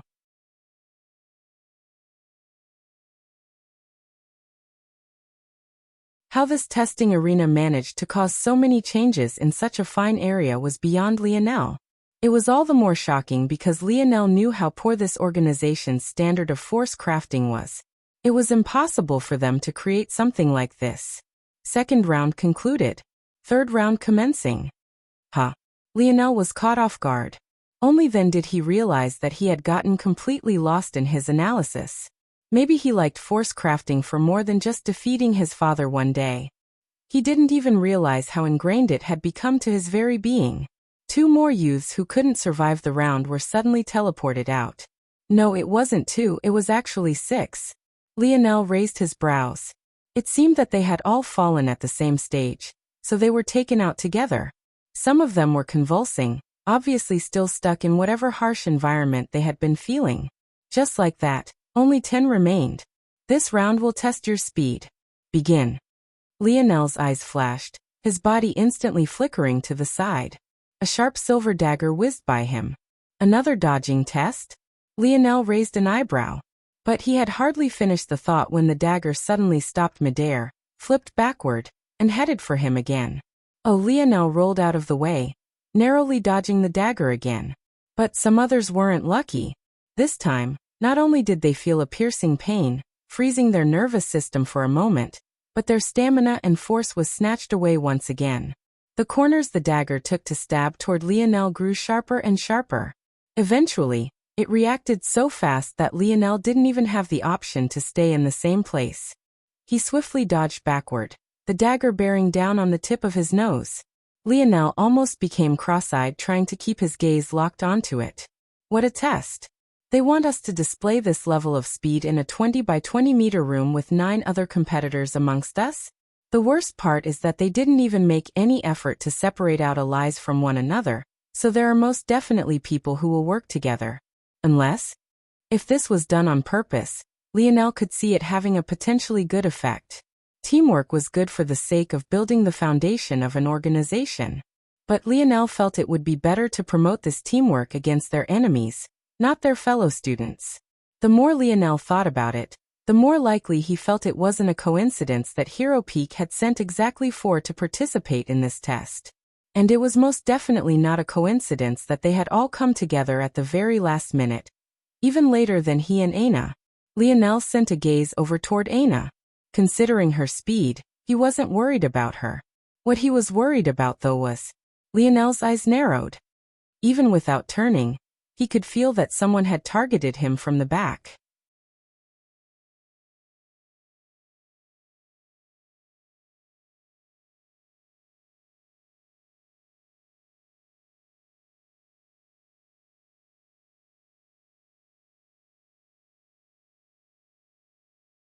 Chapter 695. Lionel's lip curled into a smile. Dream model. Lionel's gaze radiated a blinding light. He had been mapping out simulations of this room for the past 3 rounds. How could he not have accumulated data on the other participants? The truth was that he had no need to use Dream Model on these enemies. Not only were they much weaker than him, they had no single attribute that surpassed him. Whether it was in speed, strength, dexterity, agility, he blew them out of the water. However, in that moment, Lionel halved his physical attributes. Then, still thinking it wasn't enough, he halved them again. He just barely maintained enough speed to stay ahead of his dagger. Anrid was the first to make it to Lionel, his leg raising high into the air and slamming down for a vicious axe kick. Lionel's eyes suddenly dimmed down, becoming cold and calculating. The 4 felt as though a beast had locked onto them all. Anrid's kick missed Lionel's shoulder by a hair, causing his eyes to widen. He had missed? How? He didn't even see Lionel dodge, and he had already accounted for his trajectory. At that moment, Lionel slipped by Anrid, only to find Greta having morphed into a bird with an almost 2-meter wingspan. The odd nose contraption she always wore suddenly became a sharp blade at the end of her beak. With a single flap, her speed increased explosively. Dream model. Lionel shifted and rebuilt his model for Greta. His subtle action caused Fox's sword to just barely miss him. He slipped through the pincer of 3, only to find the silent Ermund waiting with a fist he put his all into. His strength is beyond these 3, but he still chose to attack me. Seems he's really afraid of my lovely girlfriend. Unfortunately for Ermund, Lionel slipped by his strike just as quickly and with just as much ease. Lionel was like the wind, weaving in and out of their attacks as though he was taking a stroll. Oftentimes, the youths couldn't even see how he dodged, not knowing that he had planned out his steps several moments ago, to slip by their predicted attacks. To them, it didn't look like he dodged, but that was only because he already knew where they would attack and chose not to be there. Lionel's dagger followed him around like a ghost, but couldn't even touch his shadow. At that moment, the walls flashed again. Another 1%. Perfect. Lionel lively dodged another round of attacks. When I begin to build up my metal body after this, I'll need to make sure I don't lose my flexibility. I feel a bit stiff. Lionel absent-mindedly noted something he should have noticed long ago, seeming not realizing that he had been backed into a corner. With a shocking call, Greta swept down from above, looking to pierce him through the head. The 3 remaining youths shot toward him. A fist, a leg and a sword, all sweeping toward him with perfect precision, not to mention, there really was no place left to dodge.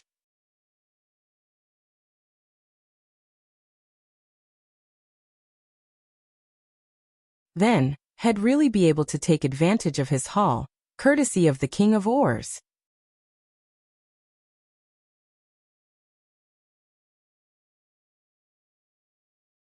Chapter 696. Lionel pushed the broken doors aside, walking into the familiar dilapidated bar with a smile on his face. When the white-belted senior saw Lionel, he froze. He had only planned to give a casual look over to see who had come, but what he hadn't expected was for this demon to suddenly appear again.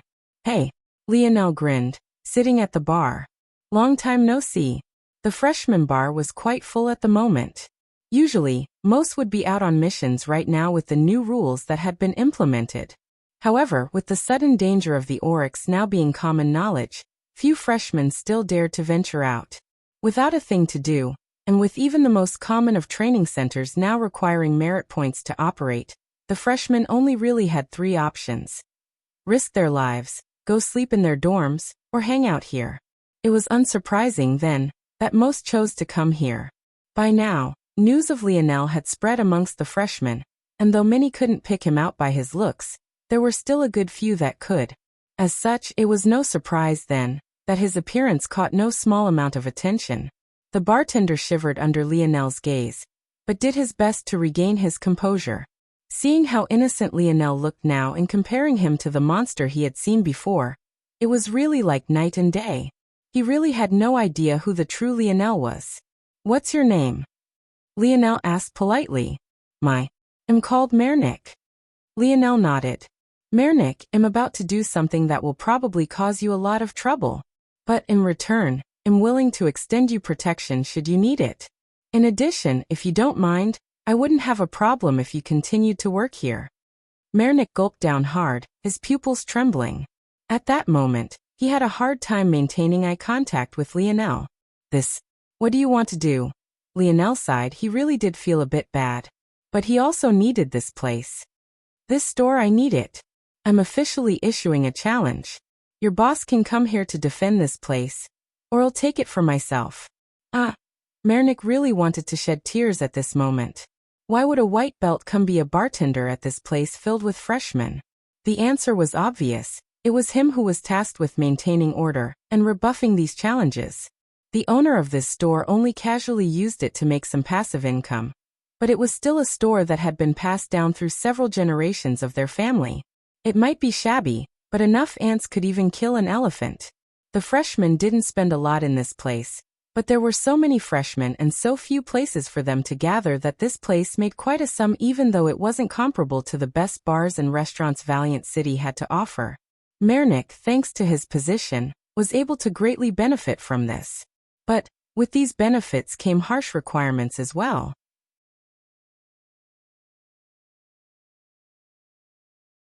With his strength, Mernick was actually above average amongst white belts. But when compared to Lionel, he felt like a frog at the bottom of a well, and that was over a month ago. The current Lionel felt even sharper and more powerful despite the fact he wasn't enraged like he had been last time. All right. Mernick didn't even raise his hand to battle. His palm flipped over, revealing a plaque. With a pained look on his face, he erased a force mark and handed it over to Lionel. Lionel raised his brows, grabbing onto the plaque.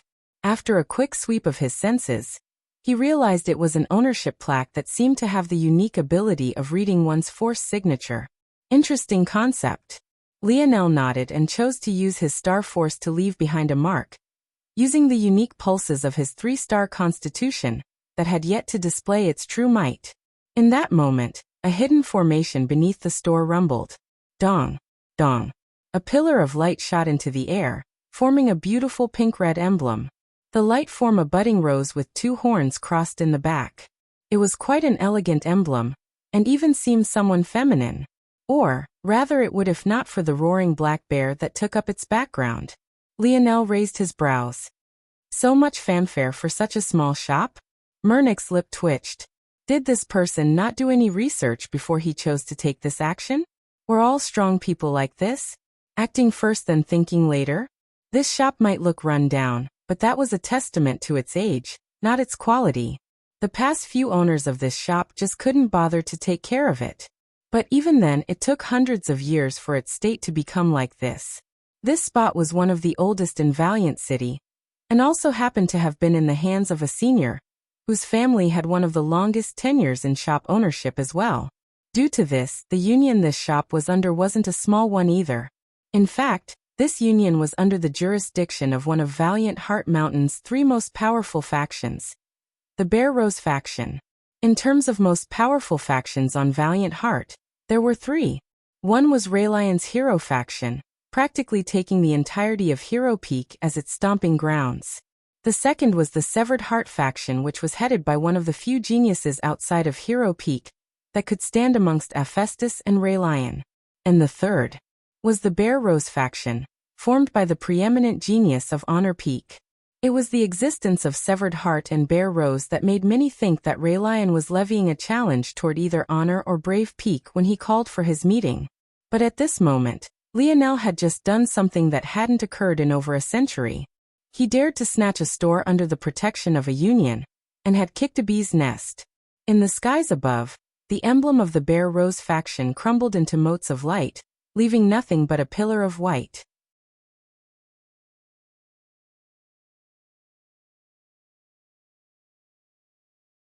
Chapter 697. So it's like that. Lionel smiled. No big deal. Lionel turned back toward the freshmen who were sitting in a bit of an awkward situation. They weren't sure if they should all be leaving now or not. After all, this shop was no longer under the ownership of its original owner. No worries everyone, drink and chat to your heart's content. Everything is on me tonight. Tomorrow, I'll close this place down for some renovations and we'll open it back up the day after, so you'll only miss out on a day. After that, it will be business as usual plus some added perks. The freshmen were stunned for a moment before they cheered. Free drinks and food? Which of them wouldn't be excited about such a thing? Plus, this place was actually finally getting some renovations. Who knows how long they had been waiting for such a thing. Their only worry was that prices might go up along with them. Give me something mild, Mernick. I'm not a big drinker, Lionel said. Lionel had never really understood the fascination with alcohol. Though he had been underage on Earth, considering his track record, there were plenty of ways for him to break the law. The issue was that alcohol wasn't something he found worthwhile to break the law for. It was gross and harsh on the throat. Plus, Lionel could never seem to get drunk in the past, so there wasn't even a reward or buzz at the end waiting for him. By now, Lionel knew that that was likely because of the vomit brew his dad had fed him for years. But he had already missed his window to join the cool kids. At this moment, he was content with sipping on something a middle-aged wine mom would love the taste of.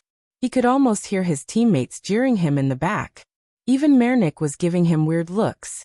But as far as Lionel was concerned, this was only to pass the time until the inevitable storm came. Mernick diligently cleaned Lionel's glass, spending more time on it than he ever had before. He might have been caught in a struggle between behemoths, but now his only option was to rely on Lionel's protection. Without it, he was finished. So he could only make Lionel as happy as possible. Valiant City was in an uproar. The sign of a shop falling hadn't been seen in a decade, let alone one that carried the Bear Rose emblem. It was safe to say that this news spread quickly, but due to another mind-blowing event happening nearly in conjunction, it didn't grab the attention of the people as sharply as one might expect. Just before the Bear Rose events began, news of the King of Or's faction, and their being responsible in the deaths of almost 20 freshmen spread like wildfire. But this news wasn't even nearly as big as the fact that the culprits would be put on trial for their crimes. Of them, the prime culprit, Hallis, a young man with the Earth ability that ended all of these lives, freshmen would be tried for expulsion, and even the death penalty. The news was shocking enough to rock Valiant Heart to its core. Punishment on this level had not been levied in a very long while and showed everyone just how serious Valiant Heart was about maintaining unity. Almost immediately, the whispers began to grow more fervent. There was such swift and exact punishment for this. But what about those 7 youths who died at the hands of that unnamed man? What about those 3 seniors before them? It was clear that someone was still trying to control the overarching narrative, bending it so that the focus of the people would change. But unfortunately for these individuals, there was a difference this time. Almost just as swiftly as these whispers began to be spread, it was snuffed out by the heart-warming story of a freshman leading his fellow freshmen to safety even under the oppression of his seniors. In the blink of an eye, the half-constructed narrative crumbled while Lionel continued to sip at his fruity drink. Bang, bang, bang. Explain this shit to me. Where are the tunnels? Where are the oars? Why can't I see shit down here anymore? Nigmir roared, venting his rage on the new crew that had come to rotate in place of Mia, Hallis and the others. However, before they could even get to work on their shift, they almost immediately sent word back to the faction that there was something wrong. The instant Nigmir got the report, he felt a sinking feeling in his gut. This network of mines was among their most important. No, it was the most important. If there was one thing the valiant heart world had, it was an endless supply of ores, especially ores within the fourth dimension. However, among these, there were definitely differences in strength and weaknesses among them.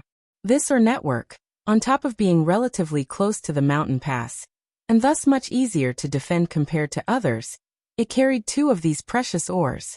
The first was twice refined diamond.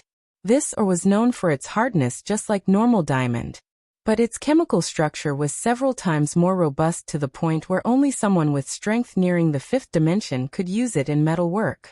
Mining this ore was important for two reasons. First, to keep it out of the hands of the oryx who loved to use this heavy and hard ore in their armors. And, second, to sell to large metalworking merchants and organizations for a hefty profit. The second ore was twice refined steel. If twice refined diamond made the perfect armor for those on the stronger side of spectrum, twice refined steel was perfect for the formation of heavy weapons. However, it was also good for forming the foundation of exceptionally heavy machinery and fortifications. Both of these ores were favorites of the oryx and important to keep away from them. But they were simultaneously among the most lucrative. How lucky had they been to find a network of tunnels that connected both such resources. Yet now it was all over. It was all gone. The tunnels that they could reach had all been cleaned out to the point where the walls didn't even shine anymore, leaving the underground space completely dark. And, to make matters worse, the other paths were completely blocked by collapsed tunnels. Without several months of work, maybe even years, it would be impossible to clear them all. This mine had suddenly become useless to them, slashing down the King of Ore's faction earning potential by more than half. Who else could they blame if not the oryx? Even if they wanted to suspect Lionel, he was allowed to keep all the profit he made to himself as a black-belted freshman. But would they even have the mind to suspect him? That was all fine though. He planned to make it quite obvious very soon.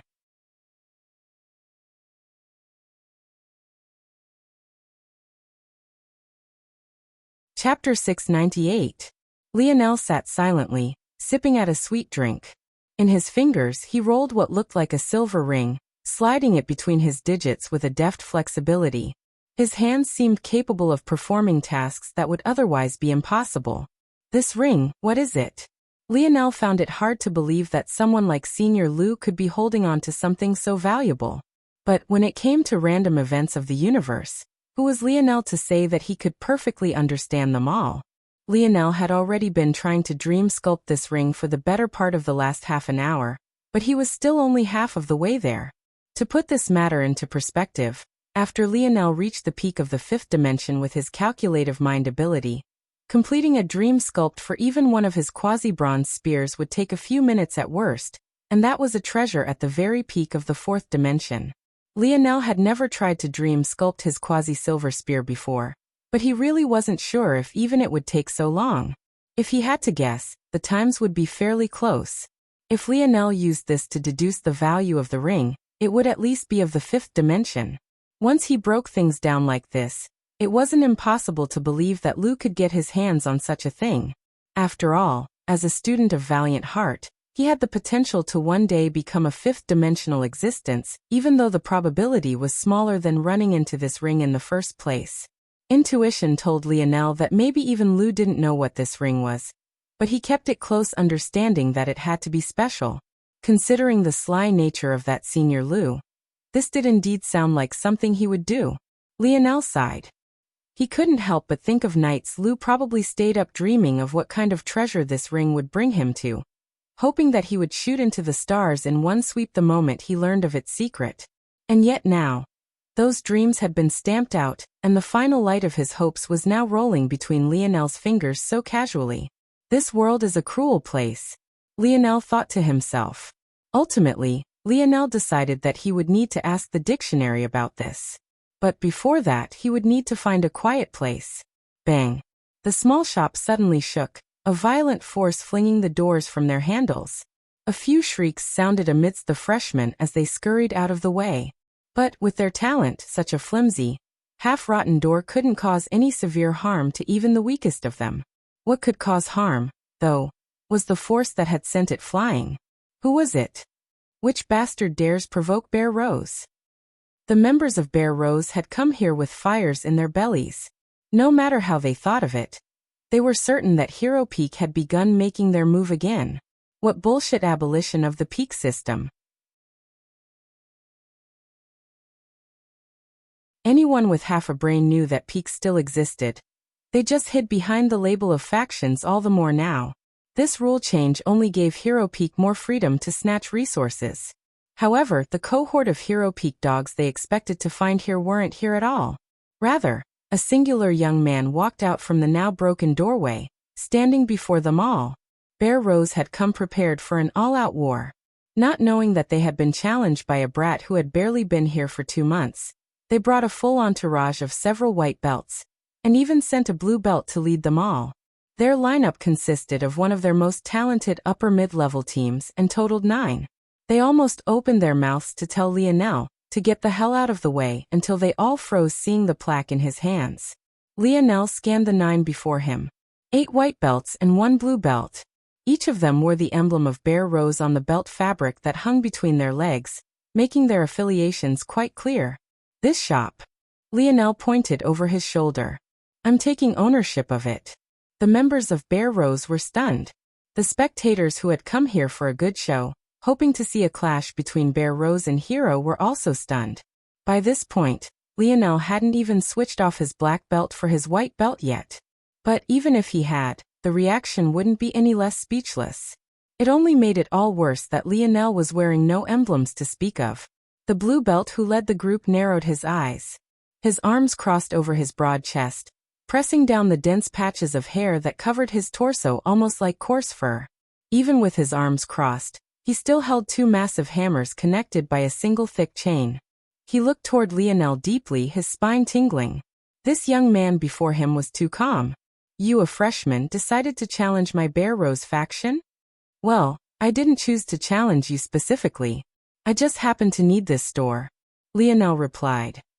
Are you aware of who owns this store? I am not. The frown of the blue belt grew deeper and deeper. Frill. Bane. Take him down.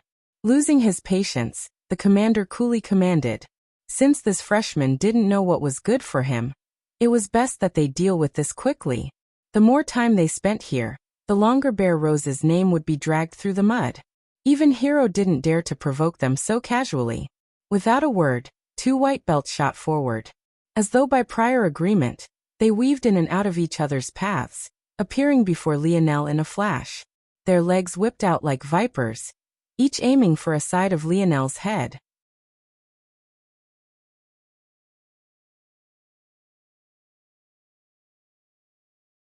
Chapter 699. Lionel's eyes never left the blue belt. Up to now, he had only fought the most elite of white belts, but he was truly curious to see how big the gap between a white belt and a blue belt was. As far as he knew, the process for becoming a blue belt was far more complex. In fact, part of the reason he even got involved with Seriath in the first place was because the latter was trying to complete his requirements to be promoted. I guess I'll find out today. Lionel hopped back, feeling the wind pressure of their kicks send his hair flying. A golden light enveloped his legs, explosively increasing his speed. In the blink of an eye, he managed to close the distance he had created again, slamming a fist into the chest of Bane. Frill reacted quickly, trying to use the opening of Lionel's attack to counter. But he found his leg slipping through air again. His planted foot suddenly felt a sharp pain at the joint of his knees. He could only intake a sharp breath, his vision spinning under the unholy amount of agony. His knee bent backward under the pressure of Lionel's soul. The worst part was that Lionel didn't even seem to be applying much pressure. He simply stood there, his head just under the range of Frill's attack, and his foot resting on the latter's kneecap. In the blink of an eye, 2 white belts fell to the ground, leaving Lionel practically unscathed. Even after a few moments, it was difficult for the youths around Lionel to put into words what they had just seen. It almost felt like they were watching 2 men trying their best to harm themselves. They practically walked into their injuries. A sensory type? The blue belt spoke evenly. Lionel was quite surprised when he heard this. This was the first time someone had ever guessed his ability. Most thought it was one of his lineage factors. However, the combat experience of a blue belt couldn't compare to those Lionel had battled in the past. They had seen too much. Rather than being flustered by Lionel's display, this blue belt only came to the only logical conclusion. It was simple deduction. But this only made Lionel more curious. With a grin, Lionel flipped his palm, causing a massive spear to appear. Bang! The spearhead crashed into the ground, its weight so great that a wild array of cobweb-like cracks spread in every direction. Back away, the blue belt said coolly. But Captain, he's mine. The blue belt stepped forward, his heavy step causing the ground to quake almost as much as Lionel's heavy spear. He stretched out his two massive hammers to his sides, holding them out as though to display the strength of his arms. The chain that hung between the hammers jingled and sparkled, glistening with cracked and dried blood. Lionel rose his heavy spear from the ground, pointing it forward in a feat of strength that was no less impressive. The massive three-dimensional head of the spear was double the size of his head, probably carrying at least 60% of the spear's entire weight. Yet, the polearm didn't so much as bend the slightest bit while being held this way. My name is Arte. My name is Lionel. Bang! The two shot forward, appearing before one another in a blink. Lionel's body embodied the spirit of his spear. His figure became larger than life, his every movement imposing and grandiose. For just a moment, he seemed to even dwarf Arte in size despite them being about the same height. Arte didn't seem fazed. His hammer swung down simultaneously, his back flexing madly beneath the carpet of hair they hid under. Lionel swung his spear out to the side, slashing in a wide arc upward and toward Art's head. Arte smashed his hammers downward as one, looking to shatter Lionel's spear into countless little pieces. Bang! Bang! A shockwave of wind shot in every direction. As though walking through hurricane-force winds, several spectators covered their eyes with their forearms, leaning forward to not be blown back. The freshmen within the bar to Lionel's back especially found themselves in a precarious situation. The front wall of the shop bent and wheezed, seemingly about to cave in at any moment. Lionel's arm creaked. He felt a pressure the likes of which he had never experienced before, even despite using the Four Seasons realm to support his spear. Arte felt his shoulders about to collapse, the resonating ring of metal colliding against metal shaking his body to its core. But maybe the most shocking thing was that there wasn't a single scratch on Lionel's spear. In fact, Arte faintly felt his own hammers giving way, cracking as though they might collapse into a pile of ash at any moment. Arte was in shock. His two hammers were both Tier 6 treasures. It took him decades of saving every penny to finally be able to commission them to his specifications. But now they couldn't even last a single blow? Art's expression changed. He realized that going head-on with Lionel would only result in him losing his precious babies. He couldn't let this continue. Arte shot backward. Deep inside he felt embarrassed. He knew the moment Lionel took out such a heavy spear that he had met a fellow man who wanted to fight a battle of strength. But he couldn't afford to do this now. With deft movements, Art's style completely changed. Lionel almost took a step forward to pursue, but his instincts suddenly flashed with danger warnings. Art's chain sprung to life. Lionel could see a subtle fluctuation of force coursing through them with a level of control he rarely if ever saw. Before Lionel could react, Arte whipped his hammers across his body. At that moment, Lionel found a chain loop closing in around his neck. At that level of force, he just might lose his head even with his metal body.